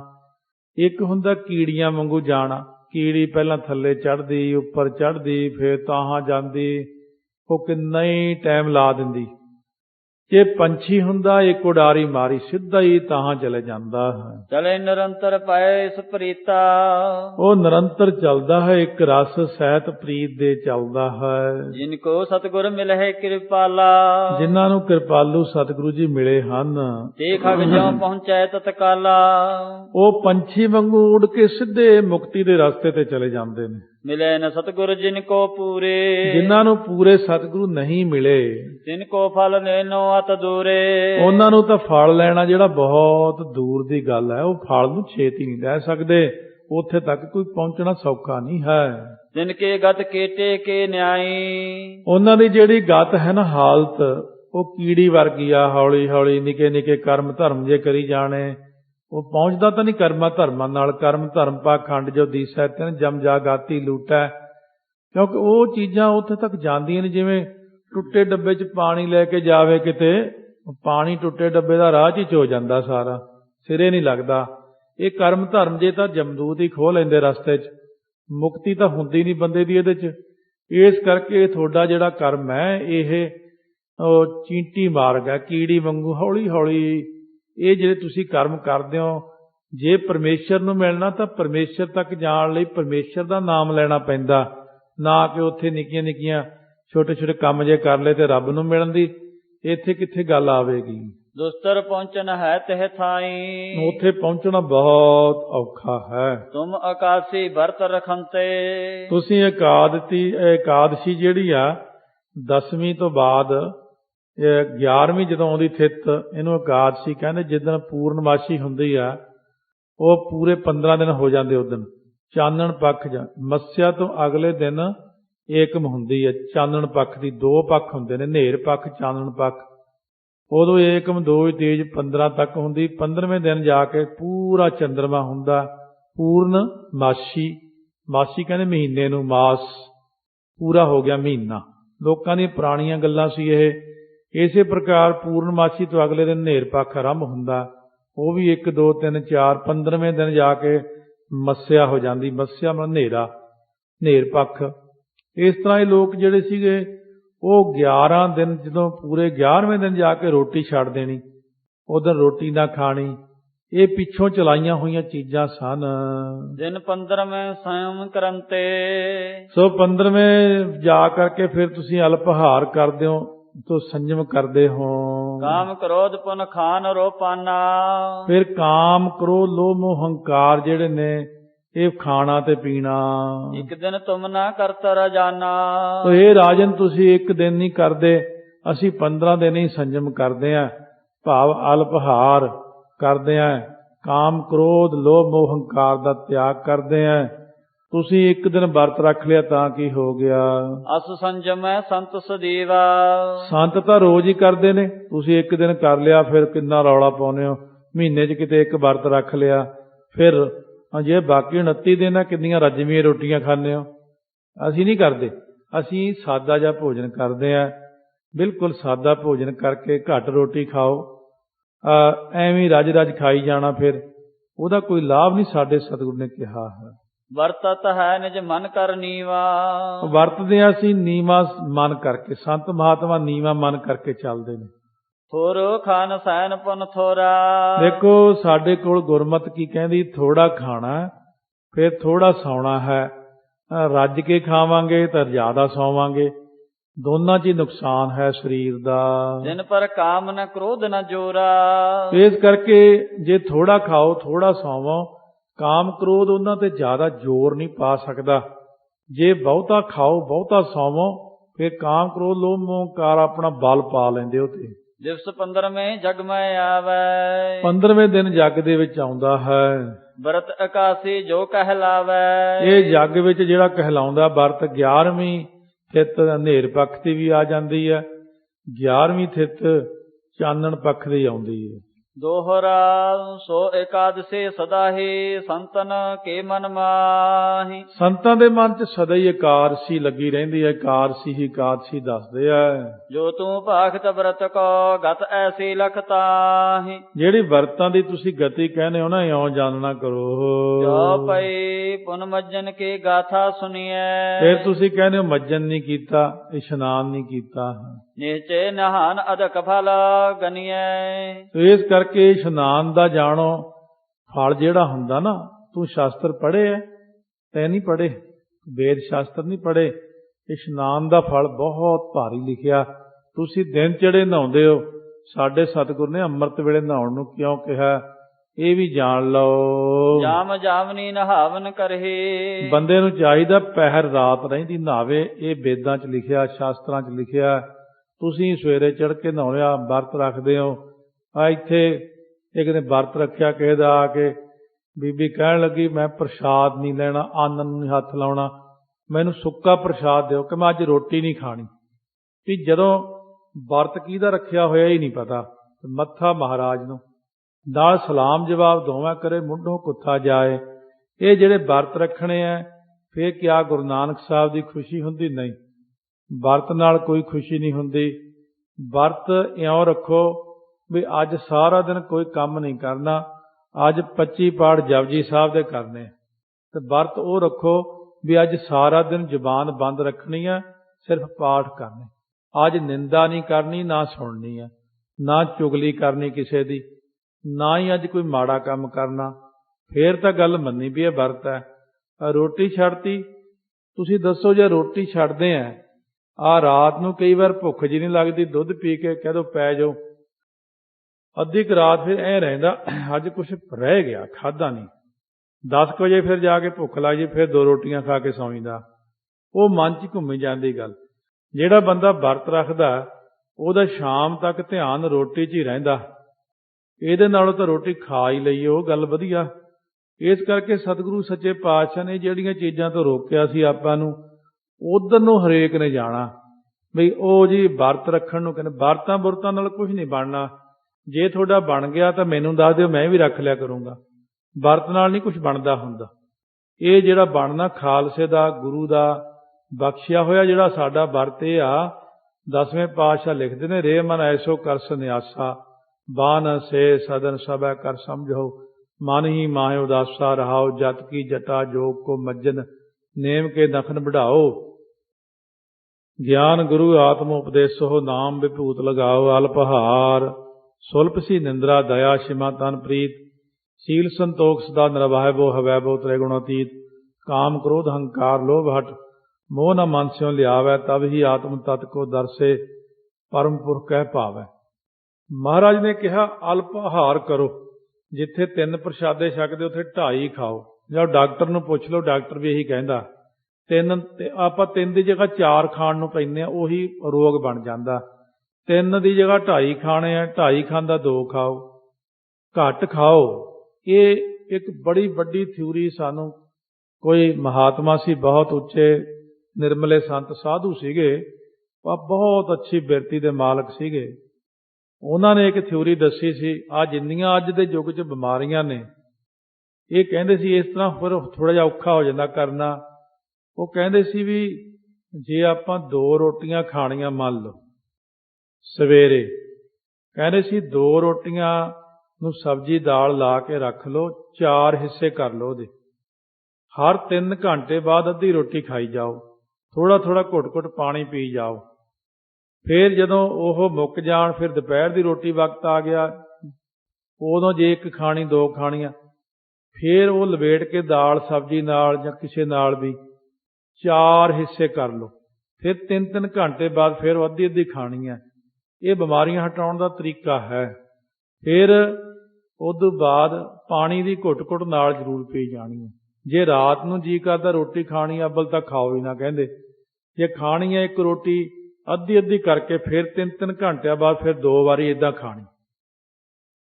ਕਿਉਂਕਿ ਸਾਡਾ ਜਿਹੜਾ ਮਿਹਦਾ ਕਹਿੰਦੇ ਆ, ਉਹ ਅੱਧੀ ਰੋਟੀ ਹਜਮ ਕਰਨ ਨੂੰ ਹੀ ਸਮਰੱਥ ਹੁੰਦਾ। ਆਪਾਂ ਖਾਣੇ ਇੰਨਾ ਜ਼ੋਰ ਦੀ ਦਬਾ ਕੇ ਉੱਤੋਂ ਖਾ ਲਿਆ, ਮੁੜ ਕੇ ਉੱਥੇ ਮਿਹਦਾ ਜਿਹੜਾ ਬਹੁਤ ਲੋਡ ਚੱਕ ਲੈਂਦਾ, ਫਿਰ ਕੰਮ ਨਹੀਂ ਕਰਦਾ। ਕਹਿੰਦੇ ਉਹਦੇ ਤੋਂ 100 ਬਿਮਾਰੀ ਵੱਡੀ ਪੈਦਾ ਹੁੰਦੀ ਫਿਰ ਸਾਡੀ। ਇਹ ਫਿਰ ਪ੍ਰੈਕਟੀਕਲ ਕੀਤਾ 3-4 ਬੰਦਿਆਂ ਤੇ, ਉਹਨਾਂ ਦੇ ਕਿੰਨੇ ਹੀ ਰੋਗ ਹਟੇ। ਫਿਰ ਜਦੋਂ ਵੱਡੇ ਉਹਨਾਂ ਦੇ ਰੋਗ ਹਟੇ ਤਾਂ ਮਹਾਤਮਾ ਕਹਿਣ ਲੱਗੇ, ਦੇਖੋ ਭਾਈ ਅਸੀਂ ਤਾਂ ਨਾ ਕੋਈ ਲੈਣਾ ਨਾ ਦੇਣਾ। ਇੱਕ ਚੀਜ਼ ਹੈ ਕਿ ਨਾਲ ਫਿਰ ਹਰੜ ਦਾ, ਜਿਵੇਂ ਹਰੜ ਹੁੰਦੀ ਹੈ, ਇਹਨੂੰ ਛੋਟੀ ਨੂੰ ਭੁੰਨ ਕੇ ਰਗੜ ਕੇ ਪਾਊਡਰ ਇਹਦਾ ਰਾਤ ਨੂੰ 1 ਚਮਚਾ ਹਰ ਤੀਜੇ ਦਿਨ ਲੈਣਾ। ਪੇਟ ਦੀ ਸਫਾਈ ਪੂਰੀ ਤਰ੍ਹਾਂ ਕਹਿੰਦੇ ਰੱਖੋ, ਔਰ ਅੱਧਾ ਫੁਲਕਾ ਖਾਈ ਜਾਓ। ਕਹਿੰਦੇ ਇਸ ਤਰ੍ਹਾਂ ਕਰ ਲਓ 4 ਹਫ਼ਤੇ, ਕੋਈ ਬਿਮਾਰੀ ਨਾ ਰਹੇਗੀ ਪੇਟ 'ਚ, ਨਾ ਹੀ ਕੋਈ ਸਰੀਰ ਦੀ ਬਿਮਾਰੀ ਰਹੇਗੀ। ਪਰ ਇਹ ਥੋੜ੍ਹਾ ਜਿਹਾ ਹੁਣ ਔਖਾ ਹੈ ਕੰਮ, ਕਿਉਂਕਿ ਕੰਮਾਂ ਕਾਰਾਂ 'ਤੇ ਜਾਣਾ ਹੁੰਦਾ, ਹੋਰ ਕੰਮ ਕਰਨੇ ਹੁੰਦੇ ਆ। ਪਰ ਜੇ ਕਦੇ ਸਮਾਂ ਜ਼ਿੰਦਗੀ 'ਚ ਲੱਗੇ, ਪ੍ਰੈਕਟੀਕਲ ਇਹ ਬੜਾ ਵਧੀਆ। ਅੱਜ ਤੱਕ ਕਈ ਬੰਦੇ ਠੀਕ ਹੋਏ ਇਸ ਪ੍ਰੈਕਟੀਕਲ ਦੇ ਨਾਲ। ਸਾਨੂੰ ਹੁੰਦਾ ਮੈਂ ਕਰਾਂ ਪ੍ਰੈਕਟੀਕਲ, ਕੋਈ ਭੁੱਖੇ ਤੋਂ ਕਥਾ ਹੀ ਨਹੀਂ ਹੁੰਦੀ। ਇਸ ਕਰਕੇ ਜੇ ਭੁੱਖੇ ਜ਼ੋਰ ਬੜਾ ਲੱਗਦਾ ਕਥਾ 'ਤੇ, ਤਾਂ ਤੇ ਫਿਰ ਇਹ ਉਦੋਂ ਹੀ ਹੁੰਦਾ ਜਦੋਂ ਕਥਾ ਤੋਂ ਬਾਅਦ ਜਾ ਕੇ ਤੇ ਘਰੇ ਕਿਤੇ ਬੈਠਾਂਗੇ 2-3 ਮਹੀਨੇ, ਫਿਰ ਐਸਾ ਪ੍ਰੈਕਟੀਕਲ ਕਰਾਂਗੇ। ਤੁਸੀਂ ਕੋਸ਼ਿਸ਼ ਕਰੋ, ਜੇ ਕੋਈ ਵਿਹਲਾ ਬੈਠਾ ਜ਼ਿਆਦਾ ਪੀੜਤ ਆ ਬਿਮਾਰੀ ਤੋਂ, ਇਹ ਸਾਰਾ ਸਟੋਮਕ ਤੋਂ ਹੀ ਕੰਮ ਚੱਲਦਾ ਕਹਿੰਦੇ। ਇਸੇ ਕਰਕੇ ਮਹਾਰਾਜ ਨੇ ਕਿਹਾ ਉਹ ਜਿਹੜਾ ਵਰਤ ਰੱਖ ਲਿਆ, ਵਰਤ ਰੱਖਣਾ ਜਿਹੜਾ ਨਾ, ਉਹ ਇੰਨਾ ਲਾਭਦਾਇਕ ਨਹੀਂ ਜਿੰਨਾ ਲਾਭਦਾਇਕ ਅਲਪਹਾਰ ਕਰਨਾ ਹੈ। ਕੰਚਨ ਭਾਰ ਦਾਨ ਫਰ ਫਰਹੇ। ਹੁਣ ਕਹਿੰਦੇ ਜਿਹੜਾ ਅੰਮ੍ਰਿਤ ਵੇਲੇ ਉੱਠ ਕੇ ਪਹਿਰ ਰਾਤ ਰਹਿੰਦੀ 2:15-2:30 ਵਜੇ ਇਸ਼ਨਾਨ ਕਰਨਾ ਨਾ, ਇਹਦੇ ਕਹਿੰਦੇ ਤੂੰ ਫਾਇਦੇ ਨਹੀਂ ਜਾਣਦਾ। ਇਹਦੇ ਫਾਇਦੇ ਕੀ ਆ? ਕਹਿੰਦੇ ਜਿਵੇਂ 1 ਭਾਰ ਸੋਨੇ ਦਾ ਦਾਨ ਕਰਦੀ ਹੈ ਨਾ, ਇੰਨਾ ਫਲ ਫਲਦਾ 1 ਭਾਰ ਸੋਨੇ ਦਾ। ਇਹ ਭਾਰ ਕਿਹੜਾ? ਜੇ ਬੰਨਾ ਪੁਰੀਆਂ ਭਾਰ, ਜਪਜੀ ਸਾਹਿਬ 'ਚ ਆਇਆ। ਭਾਰ ਕਿਹਨੂੰ ਕਹਿੰਦੇ ਨੇ? ਸੋ ਜਿਵੇਂ ਇੱਕ ਦਰਖਤ ਦਾ ਪੱਤਾ ਤੋੜਦੇ ਜਾਈਏ, ਦਰਖਤ ਬਹੁਤ ਨੇ ਦੁਨੀਆ 'ਚ, ਜਦੋਂ ਉਹਨਾਂ ਦਾ ਭਾਰ ਤੋਲਦਿਆਂ 3260 ਤੋਲੇ ਹੋ ਜੇ, 3260 ਤੋਲੇ ਦਾ ਮਤਲਬ 10 ਨਾਲ ਜਰਬ ਕਰ ਲਓ ਇਹਨੂੰ। ਸੋ ਇਸ ਤਰ੍ਹਾਂ ਹੋ ਜੇ ਜਦੋਂ ਭਾਰ ਇੱਕ ਪੰਡ ਬੰਨ੍ਹ ਲਈਏ ਜਾਂ ਕੱਪੜੇ ਵਿੱਚ ਬੰਨ੍ਹ ਕੇ ਰੱਖ ਦੀ, ਇਹ ਹੋ ਗਿਆ ਇੱਕ ਭਾਰ। ਫਿਰ 2 ਭਾਰ 3260 ਤੋਲੇ ਦੇ। ਜਦੋਂ 18 ਭਾਰ ਹੋ ਜਾਣ 3260 ਤੋਲੇ ਦੇ ਹਿਸਾਬ ਨਾਲ, ਇੰਨੀ ਬਨਸਪਤੀ ਹੈ ਧਰਤੀ ਉੱਤੇ। ਜੇ ਬੰਨਾ ਪੁਰੀਆਂ ਭਾਰ, ਭਾਰ ਦਾ ਮਤਲਬ ਇਹ ਹੁੰਦਾ 18 ਭਾਰ ਬਨਸਪਤੀ ਹੈ ਧਰਤੀ ਤੇ ਕੁੱਲ। ਇੱਥੇ 3260 ਤੋਲੇ ਦਾਨ ਦਾ ਜੋ ਸੋਨੇ ਦਾ ਫਲ ਮਿਲਦਾ, ਕਹਿੰਦੇ ਜੋ 2:15 ਵਜੇ ਸਵੇਰੇ ਇਸ਼ਨਾਨ ਕਰਦਾ, ਬਹੁਤ ਫਲ ਦੱਸਦੇ ਹਨ ਅੰਮ੍ਰਿਤ ਵੇਲੇ ਦੇ ਇਸ਼ਨਾਨ ਦਾ। ਚਤੁਰ ਘਟੇ ਨਿਸਤੇ ਜੋ ਨਹਾਵੈ, 4 ਘੜੀਆਂ ਰਾਤ ਰਹਿੰਦੀ ਜੋ ਇਸ਼ਨਾਨ ਕਰਦਾ, ਜਿਤਨੋ ਦਾਨ ਰਜਤ ਫਲ ਪਾਵੈ। ਓਨਾ ਹੀ ਦਾਨ ਚਾਂਦੀ 3260 ਤੋਲੇ ਚਾਂਦੀ ਦਾ ਦਾਨ ਲੱਗਦਾ, ਜਾਂ 1.25 ਮਣ ਪੁਰਾਣੇ ਦਾ ਦਾਨ ਲੱਗਦਾ, ਸੋਨੇ ਦਾ, ਚਾਂਦੀ ਦਾ। ਇਸ ਤਰ੍ਹਾਂ ਕਿਰਪਾ ਹੁੰਦੀ ਹੈ। ਘਟੀ ਰਹਿਣ ਤੇ ਕਰਹਿ ਸਨਾਨਾ, ਜੇ ਘੜੀ ਰਾਤ ਰਹਿੰਦੀ ਕੋਈ ਇਸ਼ਨਾਨ ਕਰਦਾ, ਫਲ ਹਵੈ ਖੀਰ 1.25 ਮਣ ਦਾਨਾ। ਜਿਵੇਂ 1.25 ਮਣ ਦੁੱਧ ਦਾਨ ਕਰ ਦਈਏ, ਉਹਨੂੰ ਇੰਨਾ ਫਲ ਮਿਲਦਾ। ਪ੍ਰਾਤਹਿ ਕਾਲ ਉੱਠ ਕਰ ਜੋ ਨਹਾਵੈ, ਜੇ ਪ੍ਰਾਤଃ ਕਾਲ ਸੂਰਜ ਚੜ੍ਹਨ ਤੋਂ ਥੋੜਾ ਪਹਿਲਾਂ ਉੱਠ ਕੇ ਇਸ਼ਨਾਨ ਕਰ ਲੈਂਦਾ, ਮਨ ਜਲ ਦਾਨ ਕਰੇ ਫਲ ਪਾਵੈ। ਉਹਨੂੰ 1 ਮਣ ਪਾਣੀ ਦਾਨ ਕਰਨ ਜਿੰਨਾ ਫਲ ਮਿਲਦਾ। ਦਿਵਸ ਚਰੇ ਤੇ ਨਹਾਵੈ ਜੋ, ਦਿਨ ਚੜ੍ਹੇ ਤੋਂ ਜਿਹੜਾ ਬੰਦਾ ਇਸ਼ਨਾਨ ਕਰਦਾ, ਤਾਂ ਕੋ ਹਵੈ ਨਾ ਪੁੰਨ ਫਲ ਕੋ। ਉਹ ਸਿਰਫ ਪਿੰਡਾ ਹੀ ਧੋਂਦਾ ਆਪਣਾ, ਉਹਨੂੰ ਕੋਈ ਨਾ ਪੁੰਨ ਕੁਛ ਨਹੀਂ ਮਿਲਦਾ। ਫਲੇ ਤੋਂ ਹੀ ਦੇਹ ਪੁਨੀਤਾ, ਇੰਨਾ ਹੀ ਫਲ ਹੁੰਦਾ ਕਿ ਚਲੋ ਸਰੀਰ ਨਹਾ ਲਿਆ, ਪਵਿੱਤਰ ਹੋ ਗਿਆ। ਨਿਸਤੇ ਨਹਾਵਨ ਆਦੀ ਰੀਤਾ, ਇਸ ਕਰਕੇ ਅੰਮ੍ਰਿਤ ਵੇਲੇ ਨਹਾਉਣ ਦੀ ਰੀਤੀ ਅੱਜ ਦੀ ਨਹੀਂ ਹੈ, ਸਵੇਰ ਦੀ ਨੀਤੀ ਬਹੁਤ ਪੁਰਾਣੀ। ਪਹਿਲੇ ਲੋਕ ਇਸ ਤਰ੍ਹਾਂ ਕਰਿਆ ਕਰਦੇ ਸੀ, ਕਿਉਂਕਿ ਇਹ ਪੁਰਾਣਾ ਇੱਕ ਰਿਵਾਜ ਸੀ। ਲੋਕੀ ਤੜਕੇ 3 3:30 ਵਜੇ ਨੂੰ ਮੰਨਦੇ ਨੇ ਅਗਲਾ ਦਿਨ। ਪੁਰਾਣੇ ਰਿਸ਼ੀ ਮੁਨੀ 3 3:30 ਇਸ਼ਨਾਨ ਕਰਦੇ ਹੁੰਦੇ ਸੀ, ਕਿਉਂਕਿ ਉਹ ਮੰਨਦੇ ਨੇ ਵੀ 3 ਵਜੇ ਨੂੰ ਸੋ ਸੂਰਜ ਦਾ ਪਹੁ ਫਟਾਲਾ 3:30 ਨੂੰ ਆਰੰਭ ਹੋ ਜਾਂਦਾ। ਉਹ ਅਗਲਾ ਦਿਨ ਪਹਿਲਾਂ ਪੁਰਾਣੇ ਲੋਕ 3:30 ਵਜੇ ਸਵੇਰੇ ਮੰਨਿਆ ਕਰਦੇ ਸੀ। ਲੋਕੀ ਹੁਣ ਸੂਰਜ ਚੜ੍ਹੇ ਨੂੰ ਦਿਨ ਮੰਨਦੇ ਨੇ। ਇਸ ਕਰਕੇ ਪੁਰਾਣੇ ਲੋਕਾਂ ਵਿੱਚ ਇਹ ਚੀਜ਼ ਸੀ ਕਿ ਤੜਕੇ ਉੱਠ ਜਾਣਾ, 3 4 ਵਜੇ ਉੱਠ ਕੇ ਲੋਕਾਂ ਨੇ ਇਸ਼ਨਾਨ ਕਰਕੇ ਫਿਰ ਆਪਣਾ ਨਿਯਮ ਨਿਭਾਉਣਾ। ਨਿਗਮਾਗਮ ਕੇ ਅਹਿ ਨਦੇਸਾ, ਇਹ ਸਾਰੇ ਜਿੰਨੇ ਧਾਰਮਿਕ ਗ੍ਰੰਥ ਨੇ, ਵੇਦ ਸ਼ਾਸਤਰ ਹੈ, ਵੇਦਾਂ ਸ਼ਾਸਤਰਾਂ ਦੇ ਹੁਕਮ ਨੇ ਵੀ ਤੜਕੇ ਬੰਦਾ ਸੂਰਜ ਚੜ੍ਹਨ ਤੋਂ ਪਹਿਲਾਂ ਨਹਾਵੇ। ਇਹ ਵੀ ਚੀਜ਼ ਆ ਕਿ ਸੂਰਜ ਚੜ੍ਹਨ ਤੋਂ ਪਹਿਲਾਂ ਇਸ਼ਨਾਨ ਕਰਨ ਵਾਲੇ ਨੂੰ ਵੀ ਬਿਮਾਰੀਆਂ ਜਿਹੜੀਆਂ ਬਹੁਤ ਘੱਟ ਲੱਗਦੀਆਂ। ਡਾਕਟਰ ਵੀ ਕਹਿੰਦੇ ਜਿਹੜੇ ਸੂਰਜ ਚੜ੍ਹਨ ਵੇਲੇ ਤੋਂ ਬਾਅਦ ਨਹਾਉਣਾ, ਉਹਦੇ ਨਾਲ ਬਿਮਾਰੀ ਜ਼ਿਆਦਾ ਲੱਗਦੀ ਹੈ। ਮੈਂ ਕਛ ਮੇਰੇ ਵਾਕ ਨਰੇਸਾ, ਰਾਜਨ ਇਹ ਮੇਰੇ ਵਾਕ ਨਹੀਂ ਜਿਹੜੇ ਮੈਂ ਤੈਨੂੰ ਕਹੇ ਹਨ। ਜੇ ਤੋ ਅਸੰਸੈ ਉਪਜਾਇਸ, ਜੇ ਤੇਰੇ ਮਨ ਦੇ ਅੰਦਰ ਇਹ ਸ਼ੰਕਾ ਆਉਂਦੀ ਹੈ, ਤੇਰੇ ਮਨ 'ਚ ਪੈਦਾ ਕਰਦਾ ਹੈ, ਭਾਨ ਉਗੇ ਤੇ ਮਜਨ ਆਇਸ, ਸੋ ਤੇਰੀ ਆਗਿਆ ਸੂਰਜ ਚੜ੍ਹੇ ਨਹਾਉਣੇ ਦੀ ਹੈ, ਤਾਂ ਪਰ ਮੇਰੇ ਵਚਨ ਸੁਨੀਜੈ। ਤਾਂ ਉਹਦੇ ਉੱਤੇ ਮੇਰੀ ਇੱਕ ਬੇਨਤੀ ਸੁਣ ਲਓ, ਬਚਨ ਕਰਦਾ ਮੈਂ। ਨੀਕੇ ਸੁਮਤ ਧਾਰ ਮਨ ਲੀਜੈ, ਚੰਗੀ ਸੁਮਤ ਆਪਣੇ ਮਨ ਦੇ ਅੰਦਰ ਧਾਰਨ ਕਰੋ। ਦੋਹਰਾ ਕਿਤਕ ਦਿਨ ਤੈ ਪਰਵਿਰਤੀ, ਕਰਮ ਕਾਂਡ ਕੇ ਰੀਤ। ਕਿੰਨਿਆਂ ਕੁ ਦਿਨਾਂ ਤੋਂ ਇਹ ਜਿਹੜੀ ਪ੍ਰਵਿਰਤੀ ਪ੍ਰਚਲਿਤ ਹੋਈ ਆ, ਕਰਮ ਕਾਂਡ ਦੀ ਜਿਹੜੀ ਰੀਤੀ ਹੈ। ਕਰਹਿ ਨਹਾਨ ਰਵ ਉਦੈ, ਤੇ ਅਸ ਵਿਦ ਸਮਝੋ ਚੇਤ। ਜਿਹੜਾ ਕਰਨਾ ਨਾ ਇਸ਼ਨਾਨ ਸੂਰਜ ਚੜ੍ਹੇ ਤੋਂ ਬਾਅਦ, ਇਹ ਮਨ ਦੇ ਅੰਦਰ ਸਮਝ ਲਓ। ਚੌਪਈ ਜਾਮ ਜਾਮਨੀ ਮਜਨ ਕਰਕੇ, ਪਹਿਰ ਰਾਤ ਰਹਿੰਦੀ ਇਸ਼ਨਾਨ ਕਰਕੇ, ਸਿਮਰਹਿ ਨਾਮ ਪ੍ਰੇਮ ਉਰ ਧਰ ਕੇ। ਪ੍ਰੇਮ ਰੱਖ ਕੇ ਮਨ ਦੇ ਅੰਦਰ ਵਾਹਿਗੁਰੂ ਦਾ ਨਾਮ ਸਿਮਰਨ ਕਰੇ। ਮਹਿਮਾ ਜਾਗਨ ਪਿਛਲੇ ਰਹਿਣਾ, ਪਿਛਲੀ ਰਾਤ ਜਾਗਣ ਦੀ ਜ਼ਿਆਦਾ ਮਹਿਮਾ ਲਿਖੀ ਹੈ। ਨਿਗਮਾਗਮ ਭਾਖਤ ਕਹਿ ਬੈਨਾ, ਕਿਉਂਕਿ ਨਿਗਮਾਗਮ ਵੇਦ ਸ਼ਾਸਤਰ ਸਾਰੇ ਗ੍ਰੰਥੀ ਕਹਿੰਦੇ ਨੇ ਕਿ ਅੰਮ੍ਰਿਤ ਵੇਲੇ ਉੱਠ ਕੇ ਇਸ਼ਨਾਨ ਕਰਨ ਦੀ ਮਹਿਮਾ ਜ਼ਿਆਦਾ ਵੱਡੀ ਹੈ। ਪੁਨ ਪਾਹਨ ਪੂਜਨ ਪ੍ਰਕਾਰਾ, ਫੇਰ ਪੱਥਰ ਪੂਜਨ ਦੇ ਜਿਹੜੇ ਕਈ ਪ੍ਰਕਾਰੇ ਨੇ, ਸੋ ਮੈਂ ਕਹੂੰ ਸੁਨਹੁ ਨਿਰਧਾਰਾ। ਉਹ ਨਿਰਣੇ ਕਰਕੇ ਤੁਸੀਂ ਦੇਖੋ, ਮੈਂ ਕਹਿੰਦਾ ਹਾਂ। ਖਾਤ ਨਾ ਪੀਤ ਨਾ ਦੇ ਉਪਦੇਸਾ, ਜਿਹੜਾ ਪੱਥਰ ਹੈ ਇਹ ਤਾਂ ਨਾ ਕੁਝ ਖਾਂਦਾ ਹੈ, ਨਾ ਪੀਂਦਾ ਹੈ, ਨਾ ਪੱਥਰ ਬਿੰਦੇ ਨੂੰ ਕੋਈ ਉਪਦੇਸ਼ ਕਰਦਾ ਹੈ। ਤਾਹੇ ਸੇਵ ਮੈਂ ਕਿਆ ਫਲ ਲੇਸਾ। ਹੁਣ ਉਹਦੇ ਵਿੱਚ ਦੱਸੋ ਕੀ ਫਲ ਹੈ? ਲੇਸ ਮਾਤਰ ਕੋਈ ਫਲ ਹੈ? ਜਿਹੜੀ ਗੱਲ ਕਹੀ ਸੀਗੀ ਵੇਦਾਂ ਸ਼ਾਸਤਰਾਂ ਵਿੱਚ, ਵੇਦਾਂ ਮੈਂ ਨਾਮ ਉੱਤਮ ਸੋ ਸੁਣੈ ਨਾਹੀ, ਫਿਰ ਇਹ ਜਿਉਂ ਬੇਤਾਲਿਆ ਕਹਿੰਦੇ ਵੇਦਾਂ 'ਚ ਨਾਮ ਉੱਤਮ ਕਿਹਾ ਸੀ, ਉਹ ਬਾਣੀ 'ਚ ਵੀ ਮਹਾਰਾਜ ਲਿਖਿਆ ਭਗਤ ਨਾਰਦੀ ਹਿਰਦੈ ਨਾ ਆਈ।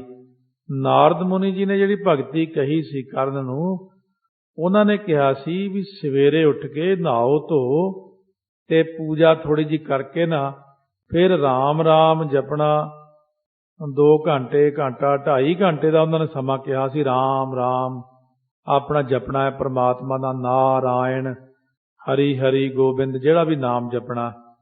ਲੋਕਾਂ ਨੇ ਕੀ ਕੀਤਾ, ਹੌਲੀ ਪਹਿਲਾਂ 2.5 ਘੰਟੇ, ਫਿਰ 2 ਘੰਟੇ, ਫਿਰ 1.5 ਘੰਟਾ ਕਰਦਿਆਂ ਕਰਦਿਆਂ ਹੁਣ ਕੀ ਕਰਦੇ, ਕੱਲੀ ਪੂਜਾ ਕਰ ਲਈ ਤੇ 5-10 ਵਾਰੀ ਰਾਮ ਰਾਮ ਕਹਿ ਲਿਆ। ਇਹ ਚੀਜ਼ ਮਾੜੀ, ਇਹ ਕਿਉਂਕਿ ਸੰਸਾਰ ਦੇ ਲੋਕ ਆਪਣੀ ਪ੍ਰਥਾ ਨੂੰ ਆਪੇ ਘਟਾਈ ਜਾਂਦੇ ਰਹਿੰਦੇ ਨੇ। ਸੋ ਜਿਵੇਂ ਹੁਣ ਵੀ ਆ, ਹੁਣ ਵੀ ਨਿਤਨੇਮ ਜੀ ਪਹਿਲਾਂ 5 ਗ੍ਰੰਥੀ ਦਾ ਹੁੰਦਾ ਸੀ, ਜਪਜੀ ਸਾਹਿਬ ਦੇ ਇੰਨੇ ਨੇ ਪਾਠ ਕਰਨੇ, ਨਿਤਨੇਮ ਕਰਨਾ, ਸਹਿਜ ਪਾਠ, ਚੌਪਈ ਸਾਹਿਬ ਦੇ ਪਾਠ, ਸਿਮਰਨ ਕਰਨਾ, ਬਹੁਤ ਕੁਝ ਹੁੰਦਾ ਸੀ। ਉਹ ਹੁਣ ਕੀ ਹੋ ਗਿਆ, ਇਹੀ ਵੀ ਉਹੀ ਪਾਸੇ ਚੱਲ ਪਏ, ਪਿੱਛੇ ਨੂੰ ਸ਼ੁਰੂ ਹੋ ਗਏ ਮੁੜਨੇ, ਹੋਰ ਬਾਣੀ ਘਟਾ ਦਿਓ, ਹੋਰ ਬਾਣੀ ਘਟਾ ਦਿਓ, ਹੋਰ ਬਾਣੀ ਘਟਾ ਦਿਓ। ਫਿਰ ਕੀ ਮਿਲ ਜੂ, ਫਿਰ ਬੜਾ ਕਿਤੇ ਪੰਥ ਚੜ੍ਹਦੀ ਕਲਾ 'ਚ ਹੋ ਜਾਣਾ। ਬਾਣੀ ਘਟਾਉਣ ਨਾਲ ਪੰਥ ਚੜ੍ਹਦੀ ਕਲਾ 'ਚ ਨਹੀਂ ਹੋਣਾ, ਬਾਣੀ ਜ਼ਿਆਦਾ ਪੜ੍ਹਿਆ ਪੰਥ ਚੜ੍ਹਦੀ ਕਲਾ 'ਚ ਹੋਣਾ। ਬਾਣੀ ਜ਼ਿਆਦਾ ਪੜ੍ਹਨ ਨਾਲ ਸੋਝੀ ਆਉਂਦੀ ਆ, ਇਹ ਪੜ੍ਹੀ ਜਾਓ ਬਾਣੀ। ਕੂਕਰ ਦੀ ਪੂਛ ਹਮੇਸ਼ਾ ਬੰਝਲੀ 'ਚ ਹੀ ਪਾ ਕੇ ਰੱਖੇ ਸਿੱਧੀ ਰਹਿੰਦੀ ਆ। ਇੱਕ ਪਾਠ ਸਵੇਰੇ ਕਰ ਲਿਆ ਜੇ, ਸਾਰਾ ਦਿਨ ਫਿਰ ਪੁੱਠੇ ਸਿੱਧੇ ਕੰਮ ਕਰੇ, ਉਹ ਵਿੰਗਾ ਹੀ ਰਹਿਣਾ ਮਨ ਨੇ। ਮਹਾਰਾਜ ਸੱਚੇ ਪਾਤਸ਼ਾਹ ਤਾਂ ਕਹਿੰਦੇ ਸਾਸ ਸਾਸ ਸਿਮਰੋ ਗੋਬਿੰਦ। ਬਾਣੀ ਜਿਹੜੀ ਆ ਨਾ, ਗੁਰਬਾਣੀ ਗਾਵੈ ਭਾਈ, ਉਹ ਸਫਲ ਸਦਾ ਸੁਖਦਾਈ। ਬਾਣੀ ਤਾਂ ਹਮੇਸ਼ਾ ਹੀ ਕੰਨ 'ਚ ਪੈਂਦੀ ਹੋਈ ਰਹੇ, ਨਹੀਂ ਤਾਂ ਮਨ ਜਦੇ ਹੀ ਵਿੰਗਾ ਹੋ ਜਾਂਦਾ। ਜਦੇ ਬਾਣੀ ਛੱਡੀ ਮਨ ਉਸੇ ਟਾਈਮ ਟੇਢਾ। ਤਾਂ ਤੇ ਕੰਨਾਂ 'ਚ ਬਾਣੀ, ਆਹ ਵਾਕਮੈਨ ਜੇ ਲਾ ਕੇ ਲੋਕ ਉਹੀ ਤੁਰੇ ਜਾਂਦੇ, ਨੱਚੀ ਜੇ ਜਾਣਗੇ ਐਵੇਂ ਹੀ, ਫਿਰ ਕੀ ਹੋ ਜਾਊਗਾ, ਕੁਛ ਨਹੀਂ ਹੋਣਾ। ਵਾਕਮੈਨ ਲਾ ਕੇ ਕੀਰਤਨ ਲਾਇਆ ਕਰੋ ਕੰਨਾਂ 'ਚ, ਸ਼ਬਦ ਪੈਂਦਾ ਰਹੇ। ਜਪਜੀ ਸਾਹਿਬ ਦੇ ਪਾਠ, ਸੁਖਮਨੀ ਸਾਹਿਬ ਦੇ ਪਾਠ, ਵਾਹਿਗੁਰੂ ਮੰਤਰ ਦਾ ਅਭਿਆਸ ਪੈਂਦਾ ਰਹੇ। ਗੱਡੀ 'ਚ ਟੇਪ ਰਿਕਾਰਡ CD ਲੱਗੀ ਆ, ਉਹ ਬਾਹਰ ਸਿੱਟੋ ਜਿਹੜੀਆਂ ਉਹ ਪਾਈ ਫਿਰਦੀਆਂ ਦੂਜੀਆਂ।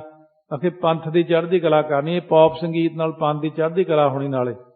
ਤੇ ਇਹ ਜਿਹੜੇ ਸੰਗੀਤ ਨਹੀਂ ਪਾਉਣੇ ਆਪਾਂ ਨੇ, ਖਾਲਸੇ ਨੇ, ਤੇ ਇਹ ਜਿਹੜੇ TV ਆ ਇਹਦੇ ਤੇ ਕੱਪੜਾ ਜਿਹਾ ਪਾ ਕੇ ਰੱਖਿਆ ਕਰੋ, ਇਹਦਾ ਕੀ ਫਾਇਦਾ। ਤੇ ਕੋਈ ਖਾਸ ਗੱਲ ਹੋਈ, ਚਲੋ ਮਾੜੀ ਮੋਟੀ ਹੋਈ ਠੀਕ ਆ, ਤੇ ਫਿਰ ਇਹਦੇ ਨਾਲ ਕਿਹੜੀ ਚੜ੍ਹਦੀ ਕਲਾ ਹੋ ਗਈ। ਨਿਆਣੇ ਕਿੱਧਰ ਨੂੰ ਗਏ, ਫਿਰ ਨਾਲੇ ਰੋਂਦੇ ਆ ਕਿ ਵੀ ਨਿਆਣੇ ਵਿਗੜ ਗਏ ਸਾਡੇ। ਆਹ ਨਿਆਣੇ ਤਾਂ ਆਪ ਹੀ ਵਿਗਾੜੇ ਆ, ਜਦੋਂ ਆਪ ਪੁੱਠੇ ਕੰਮ ਕਰਨੇ ਫਿਰ ਨਿਆਣੇ ਗਾਹਾਂ ਵਿਗੜ ਜਾਂਦੇ ਆ। 10ਵੇਂ ਪਾਤਸ਼ਾਹ ਦੇ ਮਾਰਗ ਤੇ ਜੋ ਚੱਲੇ ਨੇ, 10ਵੇਂ ਪਾਤਸ਼ਾਹ ਆਪ ਲਿਖਦੇ ਬਚਿੱਤਰ ਨਾਟਕ ਵਿੱਚ, ਜੋ ਤਾਂ ਕਿ ਮਾਰਗ ਮਹਿ ਆਏ ਦੁੱਖ ਭੂਖ ਕਬਹੁ ਨਾ ਸੰਤਾਏ। ਜਿਹੜੇ ਉਹਦੇ ਮਾਰਗ ਤੇ ਚੱਲੇ ਨੇ ਉਹਨਾਂ ਦੁੱਖ ਭੁੱਖ ਸਤਾਉਂਦੀ ਨਹੀਂ, ਕਦੇ ਕੋਈ ਬਿਮਾਰੀ ਨਹੀਂ ਲੱਗਦੀ, ਬਹੁਤ ਕਿਰਪਾ ਰਹਿੰਦੀ ਮਹਾਰਾਜ ਦੀ। ਪਰ ਸੰਸਾਰ ਦੇ ਲੋਕ ਕਹਿੰਦੇ ਨਹੀਂ ਸਾਡੇ ਨਾਲੋਂ ਕੋਈ ਸਿਆਣਾ ਨਹੀਂ। ਪਰ ਕਦੋਂ ਤੱਕ ਤੁਸੀਂ ਆਪਣੀ ਸਿਆਣਪ ਵਰਤੋਗੇ। ਮਹਾਰਾਜ ਸੱਚੇ ਪਾਤਸ਼ਾਹ ਦਿੱਤੇ ਹੋਏ ਉਪਦੇਸ਼ ਦੀ ਕਮਾਈ ਕਰੀਏ। ਸਤਿਗੁਰ ਪੂਰਨ ਪਰਮ ਕਿਰਪਾਲਾ, ਸਤਿਗੁਰੂ ਪੂਰਨ ਪਰਮ ਕਿਰਪਾਲੂ ਸਤਿਗੁਰੂ ਹਨ, ਤਿਨਹਿ ਸੇ ਫਲ ਲਿਓ ਬਸਾਲਾ। ਸਤਿਗੁਰਾਂ ਦੀ ਸੇਵਾ ਕਰਕੇ ਨਾ ਭਾਰੀ ਫਲ ਲਈਦਾ ਹੁੰਦਾ ਹੈ। ਜਗਤ ਉਦਾਹਰਨ ਹਿਤ ਤਨ ਧਾਰਾ, ਜਗਤ ਦੇ ਉਦਾਹਰਨ ਵਾਸਤੇ ਅਕਾਲ ਪੁਰਖ ਨੇ ਗੁਰੂ ਨਾਨਕ ਰੂਪ ਧਾਰਿਆ ਹੈ। ਕਲ ਕੇ ਕਾਲ ਵਿਖੈ ਅਵਤਾਰਾ, ਕਲਯੁਗ ਦੇ ਕਾਲ ਤੋਂ ਭਾਵ ਸਮੇਂ ਦੇ ਵਿੱਚ ਜਿਹੜਾ ਅਵਤਾਰ ਧਾਰਨ ਕੀਤਾ ਹੈ। ਵਚਨ ਸੋ ਜਿਨ ਕੇ ਭਾਨ ਸਮਾਨਾ, ਜਿਨ੍ਹਾਂ ਦੇ ਜਿਹੜੇ ਬਚਨ ਨੇ ਨਾ ਉਹ ਭਾਨ ਦੇ ਤੋਂ ਭਾਵ ਸੂਰਜ ਦੇ ਸਮਾਨ ਨੇ। ਤਮ ਅਗਿਆਨ ਕੀਨ ਹਮ ਹਾਨਾ, ਜੇ ਤਮ ਅਗਿਆਨ ਹੈ, ਤਮ ਭਾਵ ਹਨੇਰਾ, ਅਗਿਆਨ ਰੂਪ ਹਨੇਰਾ ਜਿਹੜਾ ਕੀਨ ਹਮ ਹਾਨਾ, ਅਸੀਂ ਜਿਹੜਾ ਇਹ ਸਾਡਾ ਗੁਰਾਂ ਨੇ ਨਾਸ਼ ਕੀਤਾ ਅੰਦਰੋਂ ਅਗਿਆਨਤਾ ਦਾ ਹਨੇਰਾ। ਜਿਵੇਂ ਇਹ ਪਰਸੋਂ ਵੀ ਆਇਆ ਸੀ ਨਾ, ਕੱਲ ਦੀ ਕਥਾ 'ਚ ਵੀ ਆਇਆ ਸੀ, ਅਗਿਆਨ ਦਾ ਹਨੇਰਾ ਬੜਾ ਭੈੜਾ। ਰੱਬ ਇਹ ਨਾ ਭਾਵੇ ਕਿਸੇ ਨੂੰ, ਉਹ ਭਾਵੇਂ ਹਨੇਰਾ ਹੋ ਜੇ ਉਹ ਤਾਂ ਅਲੱਗ ਗੱਲ ਹੈ। ਹਨੇਰੇ 'ਚ ਚਲੋ ਮਾੜਾ ਮੋਟਾ ਚਾਨਣ ਤਾਂ ਰਹਿੰਦਾ, ਆਪਣੇ ਆਪ ਨੂੰ ਸਰੀਰ ਦਾ ਵੀ ਗਿਆਨ ਰਹਿੰਦਾ, ਪਰ ਜਿਹੜਾ ਅਗਿਆਨ ਦਾ ਹਨੇਰਾ, ਤਾਂ ਹੁਣ ਦੁਨੀਆ 'ਚ ਅਗਿਆਨ ਦਾ ਹੀ ਹਨੇਰਾ ਛਾਇਆ ਹੋਇਆ ਇਸ ਵਕਤ। ਔਰ ਐਨ ਬਿਲਕੁਲ ਸਾਹਮਣੇ ਸਾਨੂੰ ਸਾਰਾ ਕੁਝ ਨਜ਼ਰ ਆਉਂਦਾ ਵੀ ਆਹ ਗੱਲ ਏਦਾਂ, ਆਹ ਗੱਲ ਏਦਾਂ, ਰੌਲਾ ਪੁੱਠਾ ਪਾਈ ਜਾਂਦੇ ਹਰੇਕ ਗੱਲ ਦਾ। ਫੇਰ ਕੀ ਕਰੀਏ, ਇੱਥੇ ਤਾਂ ਭਾਣਾ ਹੀ ਮੰਨਣਾ ਪੈਂਦਾ। ਹੇ ਨਿਰੰਕਾਰ, ਜੇ ਤੂੰ ਇਹਨਾਂ ਦੀ ਬੁੱਧੀ ਪੁੱਠੀ ਕਰਤੀ, ਅਗਿਆਨਤਾ 'ਚ ਪਾਤੇ, ਮੇਰੇ ਵਰਗਾ ਨਾਚੀਜ਼ ਬੰਦਾ ਇਹਨਾਂ ਲੋਕਾਂ ਨੂੰ ਕਿੱਥੇ ਸਿੱਧਾ ਕਰ ਸਕਦਾ। ਇਹ ਤਾਂ ਤੁਸੀਂ ਇਹਨਾਂ ਨੂੰ ਸਮਝਾਓਗੇ ਤਾਂ ਸਮਝਣਗੇ। ਇਹ ਸਾਡੇ ਵਰਗਿਆਂ ਦੀ ਗੱਲ ਇਹਨਾਂ ਨੇ ਕਿੱਥੇ ਸੁਣਨੀ ਆ। ਇਹ ਤਾਂ ਚੜ੍ਹੇ ਬਲੀ ਕੰਧਾਰੀ ਨੂੰ ਹੰਕਾਰ ਦੇ ਟਿੱਲੇ ਤੇ, ਅਸੀਂ ਤਾਂ ਥੱਲੇ ਥੱਲੇ ਬੈਠੇ ਪਏ ਆ। ਸਾਡੇ ਤੇ ਕਿਰਪਾ ਕਰੋ, ਤੁਸੀਂ ਹੀ ਮਿਹਰ ਕਰੋ ਸੱਚੇ ਪਾਤਸ਼ਾਹ, ਦੁਨੀਆ ਨੂੰ ਸਮੱਤ ਬਖਸ਼ੋ ਜੀ। ਮਗ ਬਿਹੰਗ ਕੋ ਜਨਹਿ ਬਤਾਵਾ, ਸੋ ਜਿਨ੍ਹਾਂ ਸਤਿਗੁਰਾਂ ਨੇ ਸਾਨੂੰ ਪੰਛੀ ਵਾਲਾ ਰਸਤਾ ਦੱਸਿਆ। ਫਲ ਕੇ ਨਿਕਟ ਜਾਏ ਸੁਖ ਪਾਵਾ। ਪੰਛੀ ਉੱਡ ਕੇ ਜਦੋਂ ਜਾਂਦਾ ਨਾ ਦਰਖਤ ਦੇ ਉੱਪਰ, ਉੱਥੇ ਫਲ ਹੁੰਦਾ ਬੜਾ ਸਵਾਦਲਾ, ਮੁਕਤੀ ਦਾ, ਬ੍ਰਹਮ ਗਿਆਨ ਦਾ ਫਲ। ਜੀਵ ਰੂਪ ਪੰਛੀ ਉੱਡ ਕੇ ਜਾਂਦਾ ਦੋ ਖੰਭਾਂ ਨਾਲ, ਇੱਕ ਬਾਣੀ ਰੂਪੀ ਖੰਭ ਹੈ, ਇੱਕ ਬਾਣਾ ਰੂਪੀ ਖੰਭ ਹੈ। ਬਾਣਾ ਅਤੇ ਬਾਣੀ ਦੋ ਖੰਭ ਲਾਏ ਨੇ ਸੱਚੇ ਪਾਤਸ਼ਾਹ ਨੇ। ਕਹਿੰਦੇ ਜੇ ਇੱਕ ਖੰਭ ਨਾਲ ਕਦੇ ਪੰਛੀ ਉੱਡਦਾ ਦੇਖਿਆ, ਆਖੇ ਮੈਂ ਬਾਣੀ ਬਹੁਤ ਪੜ੍ਹਦਾ, ਅੰਮ੍ਰਿਤ ਨਹੀਂ ਛਕਣਾ, ਉੱਥੇ ਨਹੀਂ ਪਹੁੰਚਣਾ। ਫਿਰ ਜੇ ਆਖੇ ਮੈਂ ਬਾਣਾ ਪਾਇਆ, ਬਾਣੀ ਤਾਂ ਪੜ੍ਹਦੇ ਨਹੀਂ, ਫਿਰ ਵੀ ਇੱਕ ਖੰਭ ਰਹਿ ਗਿਆ। ਦੋ ਖੰਭ ਬਰਾਬਰ ਬਰਾਬਰ ਚੱਲਣਗੇ, ਉੱਡ ਕੇ ਉੱਥੇ ਪਹੁੰਚਣਾ। ਅੰਦਰਲੀ ਅਵਸਥਾ ਵੀ ਉਦੋਂ ਤੱਕ ਕਾਮਯਾਬ ਨਹੀਂ ਜਦੋਂ ਤੱਕ ਬਾਹਰਲਾ ਬਾਣਾ ਨਹੀਂ। ਬਾਹਰਲਾ ਬਾਣਾ ਤਾਂ ਅੰਦਰ ਕੁਛ ਨਹੀਂ, ਫਿਰ ਵੀ ਕੁਛ ਨਹੀਂ ਕਾਮਯਾਬੀ। ਇਸ ਕਰਕੇ ਦੋਨੋਂ ਚੀਜ਼ਾਂ ਹੀ ਬਰਾਬਰ ਬਰਾਬਰ ਰੱਖਣੀਆਂ ਹਨ, ਤਾਂ ਕਿ ਫਿਰ ਉਸ ਫਲ ਤੱਕ ਆਪਾਂ ਪਹੁੰਚ ਕੇ ਉਸ ਅੰਮ੍ਰਿਤ ਰਸ ਨੂੰ ਛਕ ਲਈਏ। ਹਉਮੈ ਸੰਗ ਕਰਨ ਸਭ ਕਰਮਾ। ਹੁਣ ਜਿਹੜਾ ਤੂੰ ਕਰਮ ਕਰਦਾ, ਅੱਜ ਤੇਰੀ ਸਾਰੀ ਪਰਜਾ ਨੇ ਵਰਤ ਰੱਖਿਆ, ਵਰਤ ਤੋੜਿਆ, ਨਹਾ ਰਹੇ ਨੇ ਜਾ ਕੇ, ਸਮੁੰਦਰ 'ਚ ਨਹਾਉਂਦਾ ਕੋਈ ਕਿਤੇ, ਇਹ ਜਿੰਨਾ ਕਰਮ ਕੀਤਾ ਹੈ, ਇਹ ਕਰਮ ਹਉਮੈ ਦਿੰਦੇ ਇਨਸਾਨ ਨੂੰ। ਮੈਂ ਕੀਤਾ, ਮੈਂ ਕੀਤਾ, ਮੈਂ ਵੀ ਨਹਾ ਲਿਆ, ਮੈਂ ਵੀ ਨਹਾ ਲਿਆ। ਇਹਦੋਂ ਤਾਂ ਗਾਹਾਂ ਕੁਛ ਨਹੀਂ ਮਿਲਿਆ। ਕੀ ਮਿਲਿਆ? ਨਹਾ ਕੇ। ਸੋ ਤੀਰਥ ਭਵਿਆ ਤੇਤੋਂ ਲਵਿਆ। ਤੀਰਥਾਂ ਉੱਤੇ ਜਿੰਨਾ ਗਿਆ ਉਹਨਾਂ ਕਾਂ ਵਾਂਗੂ ਰੌਲਾ ਪਾਉਂਦਾ, ਮੈਂ ਇੰਨੀ ਵਾਰ ਨਹਾਤਾ, ਫਿਰ ਕੀ ਹੋ ਜੂ? ਡੱਡੂ ਮੱਛੀ ਉੱਥੇ ਹੀ ਰਹਿੰਦੇ ਸਦਾ, ਜੇ ਐਂ ਰੌਲਾ ਪਾਉਣਾ। ਮਹਾਰਾਜ ਕਹਿੰਦੇ ਜੇ ਇਸ਼ਨਾਨ ਕਰਨਾ ਸੀ ਤਾਂ ਠੀਕ ਹੈ, ਪਰ ਜਲ ਵਿੱਚ ਇਸ਼ਨਾਨ ਕਰਨਾ ਸਰੀਰ ਦੀ ਸ਼ੁੱਧਤਾ ਹੈ, ਪਰ ਆਤਮਿਕ ਤੌਰ ਤੇ ਵੀ ਕਰਨਾ ਸੀ। ਸ਼ਬਦ ਦੀ ਵਿਚਾਰ ਰੂਪੀ ਨਾਮ ਰੂਪ ਜਲ ਵਿੱਚ ਟੁੱਬਾ ਲਾਉਣਾ। ਅੱਜ ਸਵੇਰੇ ਦੇ ਹੁਕਮਨਾਮ ਸੀ, ਸੰਗਤ ਰੂਪ ਸਰੋਵਰ ਵਿੱਚ ਬਹਿ ਕੇ ਜਦ ਤੱਕ ਟੁੱਬਾ ਨਹੀਂ ਲੱਗਦਾ ਨਾਮ ਦਾ, ਤੇ ਉਦੋਂ ਤੱਕ ਬਾਹਰਲਾ ਨਹਾਤਾ ਹੋਇਆ ਵੀ ਨਹੀਂ ਕੰਮ ਕਰਦਾ। ਬਾਹਰਲਾ ਨਹਾਤਾ ਹੋਇਆ ਉਦੋਂ ਹੀ ਕੰਮ ਕਰਦਾ। ਗੱਡੀ ਚੰਗੀ ਭਲੀ ਲਿਸ਼ਕਾ ਕੇ ਖੜਾ ਦੋ, ਨਵਾ ਧਵਾ ਕੇ, ਇਹ 'ਚ ਪੈਟਰੋਲ ਹੋਵੇ ਹੀ ਨਾ, ਉਹ ਕਾਹਦੀ ਗੱਡੀ ਹੈ, ਉਹਨੇ ਚੱਲਣਾ ਕਿਤੇ? ਇੰਜਣ ਹੋਵੇ ਹੀ ਨਾ ਵਿੱਚ, ਉਹ ਵੀ ਨਹੀਂ ਚੱਲਦੀ। ਦੋਨੋਂ ਹੀ ਚੀਜ਼ਾਂ ਦੇਖਣੀਆਂ ਪੈਂਦੀਆਂ ਨੇ। ਆਤਮਾ ਜੇ ਇਕੱਲੀ ਆ ਨਾ, ਇਹ ਕੁਛ ਨਹੀਂ ਕਰ ਸਕਦੀ। ਆਤਮਾ ਸਾਰੀ ਸਿਸਟਮ ਨੂੰ ਨਾਲ ਲੈ ਕੇ ਚੱਲਦੀ ਹੈ। ਬੁੱਧੀ, ਮਨ, ਪ੍ਰਾਣ, ਇੰਦਰੀਆਂ, ਸਰੀਰ ਨੂੰ ਲੈ ਕੇ ਹੀ ਆਤਮਾ ਕਾਮਯਾਬ ਹੈ। ਰਾਤ ਦੱਸਿਆ ਸੀ ਕਥਾ ਵਿੱਚ ਬਈ ਤਰਖਾਣ ਜੇ ਜੰਗਲ 'ਚ ਗਿਆ ਲੱਕੜਾਂ ਵੱਢਣ, ਕੁਹਾੜਾ ਘਰੇ ਹੀ ਭੁੱਲਿਆ ਆ। ਕੁਹਾੜੇ ਬਿਨਾਂ ਕੀ ਕਰੂਗਾ ਉਹ? ਸਾਧਨ ਨਹੀਂ ਨਾ ਹੈ। ਇਸ ਤਰ੍ਹਾਂ ਸਾਡੇ ਮਨ ਦੇ ਅੰਦਰ ਆਤਮਾ, ਬੁੱਧੀ ਕੀ ਕਰਨਗੇ ਇਕੱਲੇ ਜੇ ਹੱਥ ਨਹੀਂ ਹੋਣ? ਜੇ ਬੰਦੇ ਦੇ ਹੱਥ ਨਹੀਂ ਫਿਰ ਕੀ ਕਰੂਗਾ ਉਹ? ਅੱਖਾਂ ਰੂਪ ਸਾਧਨ ਨਹੀਂ ਦੇਖੂਗਾ ਕਿਵੇਂ? ਤਾਂ ਤੇ ਸਤਿਗੁਰੂ ਕਹਿੰਦੇ ਜਿਹੜਾ ਸਾਧਨ ਹੁੰਦਾ ਉਹਨੂੰ ਕਰਨਾ ਬਹੁਤ ਜ਼ਰੂਰੀ ਹੁੰਦਾ। ਸਾਧਨ ਜਿਹੜੇ ਨੇ ਤਾਈਓ ਆਪਾਂ ਕਰਦੇ ਆਂ, ਪਰ ਹਉਮੈ ਨਾਲ ਨਾ ਕੋਈ ਕਰਮ ਕਰੋ ਕਿ ਮੈਂ ਕੀਤਾ। ਸਿੱਖ ਦਾ ਕਰਮ ਕੀ ਹੈ? ਮੈਂ ਨਾ ਕਹਿਓ ਸਭ ਤੋਹੇ ਬਖਾਨਿਓ। ਮਹਾਰਾਜਾ ਰਣਜੀਤ ਸਿੰਘ ਬਾਰੇ ਹਰਿਮੰਦਰ ਸਾਹਿਬ ਦੇ ਮੂਹਰੇ ਹੀ ਵੜਦਿਆਂ ਲਿਖਿਆ, ਦਾਸ ਕੋਲੋਂ ਟਹਿਲ ਕਰਾਈ ਦਾਸ ਰਣਜੀਤ ਸਿੰਘ ਪਾਸੋਂ। ਟਹਿਲ ਕਰਵਾਈ ਦਾਸ ਰਣਜੀਤ ਸਿੰਘ ਪਾਸੋਂ, ਆਪ ਕਰਵਾਈ ਸੱਚੇ ਪਾਤਸ਼ਾਹ ਨੇ। ਤੇ ਜੇ ਉੱਥੇ ਲਿਖਦਾ ਮੈਂ ਸੇਵਾ ਕੀਤੀ ਆ, ਸਾਰੀ ਖੂਚ ਪੈ ਜਾਣੀ ਸੀ। ਇਸ ਕਰਕੇ ਮਹਾਰਾਜ ਕਹਿੰਦੇ ਨੇ ਕੋਈ ਵੀ ਕਰਮ ਕਰਨਾ, ਸਿੱਖ ਨੇ ਗੁਰੂ ਨੂੰ ਪਹਿਲਾਂ ਰੱਖਣਾ। ਆ ਗੁਰੂ ਸਾਹਿਬ ਨੇ ਕਿਰਪਾ ਕੀਤੀ ਹੈ, ਮੈਂ ਇੱਥੋਂ ਸੇਵਾ ਲੈ ਲਈ। ਗੁਰੂ ਸਾਹਿਬ ਹੀ ਕਰਾਉਂਦੇ ਸਾਤੋਂ ਸਾਰਾ ਕੁਛ। ਜਪ ਤਪ ਵਰਤ ਆਦਿਕ ਜੇ ਧਰਮ।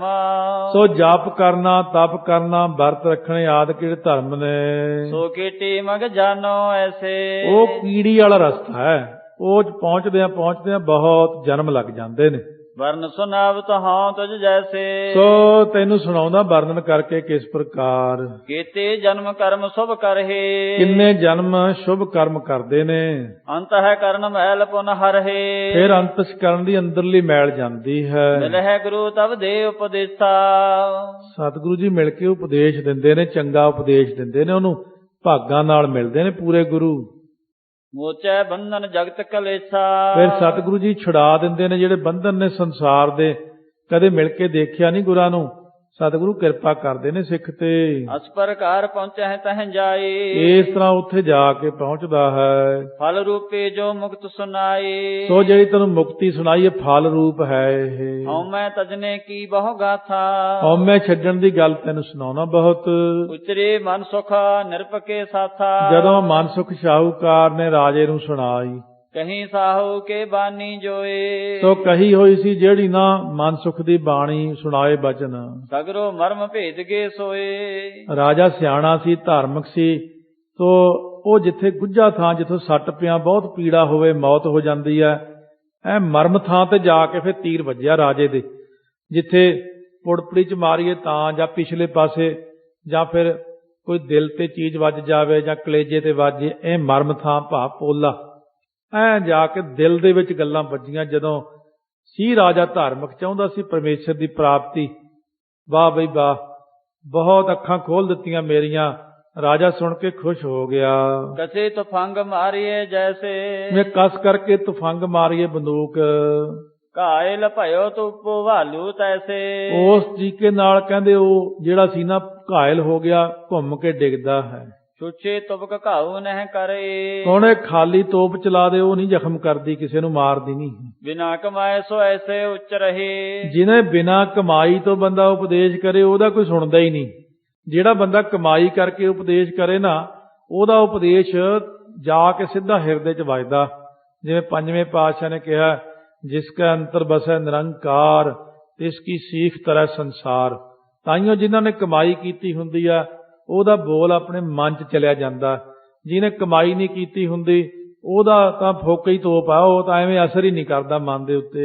ਗਾਡੀ ਭਰੇ ਚਲੈ ਜਿਹੇ ਥਾਈ। ਸੋ ਗੱਡੀ ਭਰੀ ਹੋਈ ਚੱਲਦੀ ਜਿਸ ਥਾਂ ਤੇ, ਤੋਰਤ ਧਰਨੀ ਕੋ ਸੋ ਜਾਏ। ਜਿੱਥੇ ਉਹ ਤੋੜਦੀ ਜਾਂਦੀ ਧਰਤੀ ਨੂੰ, ਕੱਚੇ ਥਾਂ ਦੇ ਉੱਤੇ ਗੱਡੀ ਚੱਲਦੀ, ਸਾਰੀ ਧਰਤੀ ਧਸ ਜਾਂਦੀ ਥੱਲੇ ਨੂੰ। ਛੁੱਛੇ ਜਾਏ ਉਪਰੇ ਪੋਲੇ। ਜੇ ਖਾਲੀ ਗੱਡੀ ਤੁਰੀ ਜਾਂਦੀ ਆ, ਕਹਿੰਦੇ ਕੋਈ ਵੀ ਗੱਡਾ, ਗੱਡੀ, ਕੋਈ ਟਰੱਕ, ਬੱਸ ਖਾਲੀ ਕੱਚੇ ਥਾਂ ਤੇ ਤੁਰਿਆ ਜਾਂਦਾ ਤਾਂ ਖਾਲੀ ਦਾ ਇੰਨਾ ਭਾਰ ਨਹੀਂ ਪੈਂਦਾ ਉੱਥੇ।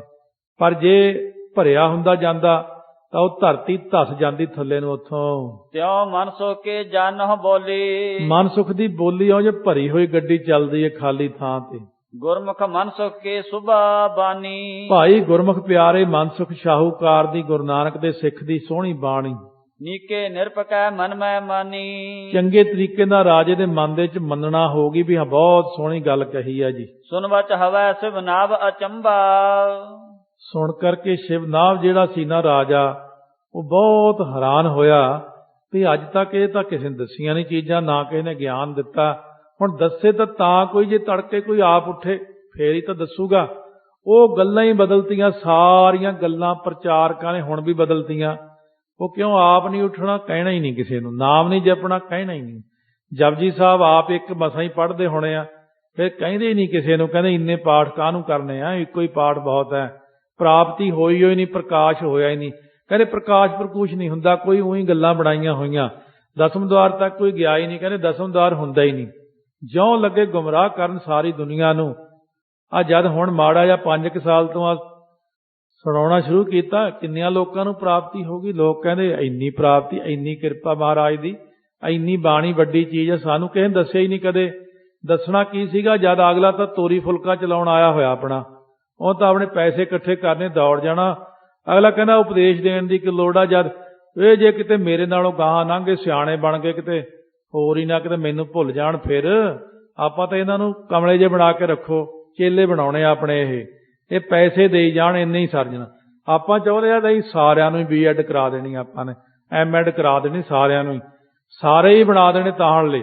ਹਰੇਕ ਦੇ ਅੰਦਰ ਹੀ ਪ੍ਰਕਾਸ਼ ਹੋਵੇ, ਹਰੇਕ ਨੂੰ ਹੀ ਅੰਤਰਜਾਮਤਾ ਹੋਵੇ, ਹਰੇਕ ਨੂੰ ਹੀ ਆਨੰਦ ਆਵੇ, ਫੇਰ ਹੀ ਅਗਲਾ ਕਹੇ ਵੀ ਖਾਲਸਾ ਕੌਮ ਹੁਣ ਚੜ੍ਹਦੀ ਕਲਾ 'ਚ ਹੋ ਗਈ ਆ। ਜਾਨੀ ਮਨ ਇਹ ਕਹਿਤ ਅਦੰਬਾ। ਸੋ ਮਨ ਦੇ ਅੰਦਰ ਜਾਣ ਕੇ ਗੱਲ ਅੱਛੀ ਤਰ੍ਹਾਂ ਜਾਣ ਲਈ ਕਿ ਇਹ ਗੱਲ ਜਿਹੜੀ ਨਾ ਕਪਟ ਰਹਿਤ ਗੱਲ ਬਿਲਕੁਲ ਸੱਚੀ ਕੀਤੀ ਆ ਭਾਈ ਨੇ। इसको मिलियो गुरु को पूरा। ਲੈ ਵੀ ਇਹਨੂੰ ਕੋਈ ਪੂਰਾ ਗੁਰੂ ਮਿਲਿਆ ਹੋਇਆ ਜਿਹਨੇ ਇਹਨੂੰ ਇੰਨਾ ਉਪਦੇਸ਼ ਵਧੀਆ ਦਿੱਤਾ ਕਿ ਮੇਰੇ ਮਨ ਦੇ ਉੱਤੇ ਅਸਰ ਪੈ ਗਿਆ। पायो ज्ञान क्यों भ्रम दूरा। ਜਦੋਂ ਗਿਆਨ ਪ੍ਰਾਪਤ ਹੋ ਗਿਆ ਭਰਮ ਦੂਰ ਹੋ ਗਿਆ ਹੈ। अच्छ विचार कर बोलो बानी। ਇਸ ਤਰ੍ਹਾਂ ਬੋਲ ਕਰਕੇ ਬੋਲੇ ਉਹ ਬਾਣੀ। धन साहो सुमते गुण खानी। ਧੰਨ ਹੈ ਸ਼ਾਹੂਕਾਰ ਮਨਸੁਖ ਸ਼ਾਹੂਕਾਰ, ਤੇਰੀ ਬੋਲੀ ਵੀ ਧੰਨ ਹੈ, ਤੇਰੀ ਬਾਣੀ ਵੀ ਧੰਨ ਹੈ। कौन गुरु तब नाम अलावह। ਅੱਛਾ ਇਹ ਦੱਸੋ ਤੁਹਾਡਾ ਗੁਰੂ ਕੌਣ ਹੈ, ਮੈਨੂੰ ਨਾਮ ਲੈ ਕੇ ਦੱਸੋ। जिनकी बानी बहुर सुनावह। ਅੱਛਾ ਫਿਰ ਉਹਨਾਂ ਨੇ ਤੁਸੀਂ ਕਹਿੰਦੇ ਜਿਹੜੇ ਸ਼ਬਦ ਲਿਖ ਕੇ ਦਿੱਤੇ ਆ ਨਾ ਉਹ ਵੀ ਮੈਨੂੰ ਸੁਣਾਉਣਾ ਕਰਿਓ। जिह कह निकट विवेक कह पावा। ਸੋ ਜਿਹਦੇ ਕੋਲੋਂ ਤੁਸੀਂ ਇੰਨਾ ਗਿਆਨ ਪ੍ਰਾਪਤ ਕੀਤਾ ਹੈ ਉਹ ਗੁਰੂ ਕੌਣ ਹੈ, ਉਹਦੇ ਕੋਲੋਂ ਇੰਨਾ ਗਿਆਨ ਕਿੱਥੋਂ ਮਿਲਿਆ। ਗਿਆਨ ਪ੍ਰਾਪਤ ਕਰਨ ਲਈ ਪਹਿਲਾਂ ਆਪ ਮਿਹਨਤ ਕਰਨੀ ਪੈਂਦੀ ਹੈ। ਕੋਈ ਬੰਦਾ ਲਾਗੇ ਬਹਿ ਜੇ 10 ਮਿੰਟ ਨਹੀਂ 5 ਮਿੰਟ ਨਹੀਂ 2 ਮਿੰਟ 'ਚ ਬੰਦਾ ਬਦਲ ਜਾਂਦਾ ਜੇ ਗਿਆਨ ਹੋਵੇ ਆਪ ਨੂੰ। ਤੇ ਜੇ ਗਿਆਨ ਹੀ ਨਹੀਂ ਆਪ ਨੂੰ ਫਿਰ ਬੰਦਾ ਬਦਲਦਾ ਹੀ ਨਹੀਂ। ਮਹਾਤਮਾ ਬ੍ਰਹਮ ਗਿਆਨੀ ਤਾਂ ਬੰਦੇ ਨੂੰ ਛਿੰਨ 'ਚ ਬਦਲ ਦਿੰਦੇ ਨੇ। ਸੋ ਇਸ ਕਰਕੇ ਕੋਈ ਜਾ ਕਰਕੇ ਮਹਾਤਮਾ ਕੋਲ ਖੜ ਗਿਆ, ਕਹਿੰਦਾ ਰੱਬ ਹੈ। ਮਹਾਤਮਾ ਨੀਵੀਂ ਪਾ ਕੇ ਬੈਠੇ ਸੀ, ਕਹਿੰਦੇ ਹੈ। ਫਿਰ ਪੁੱਛਿਆ ਰੱਬ ਹੈ, ਕਹਿੰਦੇ ਹੈ। ਕਹਿੰਦੇ ਦਿਖਾ ਸਕਦਾ ਹੈ। ਮਹਾਤਮਾ ਨੇ ਜਦ ਨਿਗਾਹ ਤਾਂ ਨੂੰ ਚੱਕੀ, ਅੱਖਾਂ ਚੱਖਾਂ ਪਾਈਆਂ, ਕਹਿੰਦੇ ਦੇਖਣਾ। ਕਹਿੰਦੇ ਦੇਖ ਗਿਆ ਜੀ, ਬਸ ਕੰਮ ਖਤਮ ਹੋ ਗਿਆ ਉੱਥੇ ਹੀ। ਕਿਉਂਕਿ ਨਿਗਾਹ ਵਿੱਚ ਹੀ ਇੰਨੀ ਤਾਕਤ ਹੁੰਦੀ ਬ੍ਰਹਮ ਗਿਆਨੀ ਦੇ, ਦੇਖਦੇ ਹੀ ਬੰਦੇ ਨੂੰ ਬਦਲ ਦਿੰਦੇ ਨੇ। ਕਮਾਈ ਕੀਤੀ ਹੁੰਦੀ ਆ। ਜੇ ਫੋਕਟ ਜਿਹੀ ਬੰਦਾ ਹੋਵੇ, ਬਕਾਰੀ ਅੱਖਾਂ ਹੋਣ ਜਿਹਦੀਆਂ, ਉਹ ਕਿਸੇ ਨੂੰ ਕੀ ਦੇ ਸਕਦਾ ਹੈ।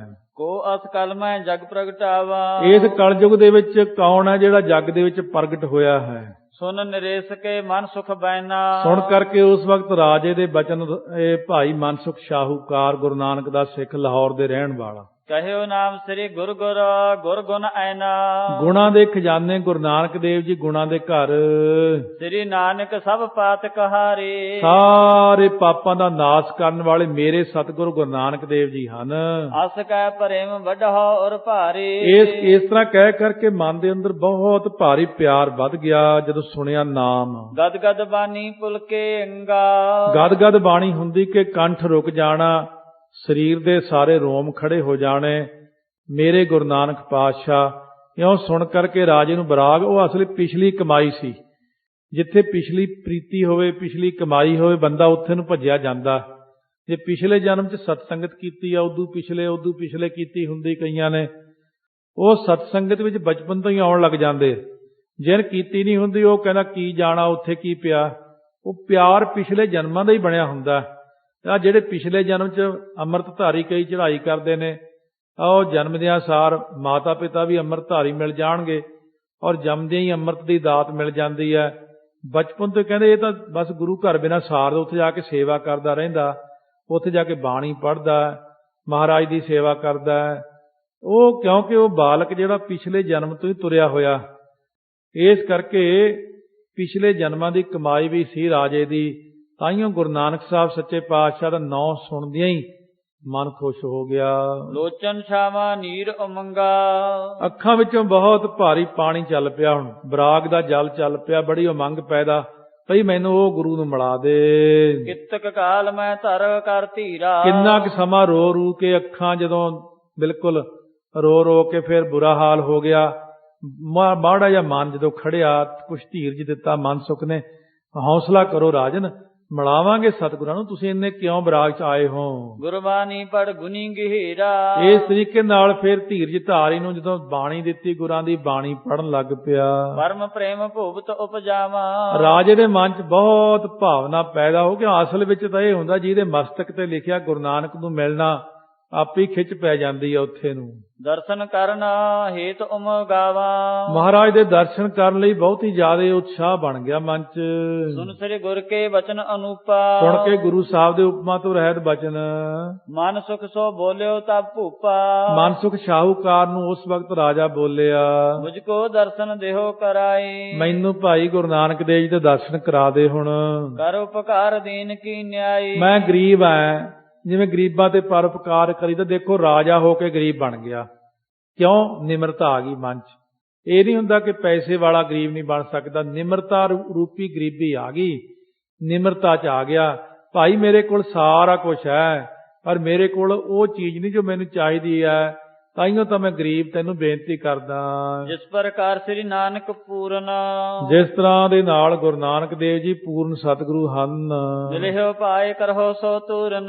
ਉਹਨਾਂ ਨੂੰ ਮੈਨੂੰ ਕਿਰਪਾ ਕਰ ਦਿਓ, ਮੈਨੂੰ ਛੇਤੀ ਮਿਲਾ ਦਿਓ ਗੁਰੂ ਨਾਨਕ ਸਾਹਿਬ ਨਾਲ। ਗਵਨੋ ਮੈਂ ਅਬ ਤੁਮਰੇ ਸੰਗਾ, ਹੁਣ ਮੈਂ ਤੁਹਾਡੇ ਨਾਲ ਹੀ ਚੱਲਾਂਗਾ ਜੀ। ਤਜ ਕਰ ਦੇਸ ਰਾਜ ਸਰਵੰਗਾ। ਮੈਂ ਤਾਂ ਸਾਰਾ ਦੇਸ਼ ਵਿਭਾਗ ਸਭ ਕੁਝ ਛੱਡ ਕੇ ਇੱਥੇ ਨਾ ਨਾਲ ਚੱਲਣਾ ਤੇ ਦਰਸ਼ਨ ਕਰਨੇ ਗੁਰੂ ਨਾਨਕ ਸਾਹਿਬ ਦੇ। ਕਰ ਕੈ ਦਰਸ਼ਨ ਭਰਮ ਮਿਟਾਵੋ। ਮੈਂ ਆਪਣਾ ਗੁਰੂ ਨਾਨਕ ਸਾਹਿਬ ਦੇ ਦਰਸ਼ਨ ਕਰਕੇ ਜਿਹੜੇ ਮੇਰੇ ਮਨ 'ਚ ਭਰਮ ਹੈ ਨਾ ਦੂਰ ਕਰਾਂਗਾ।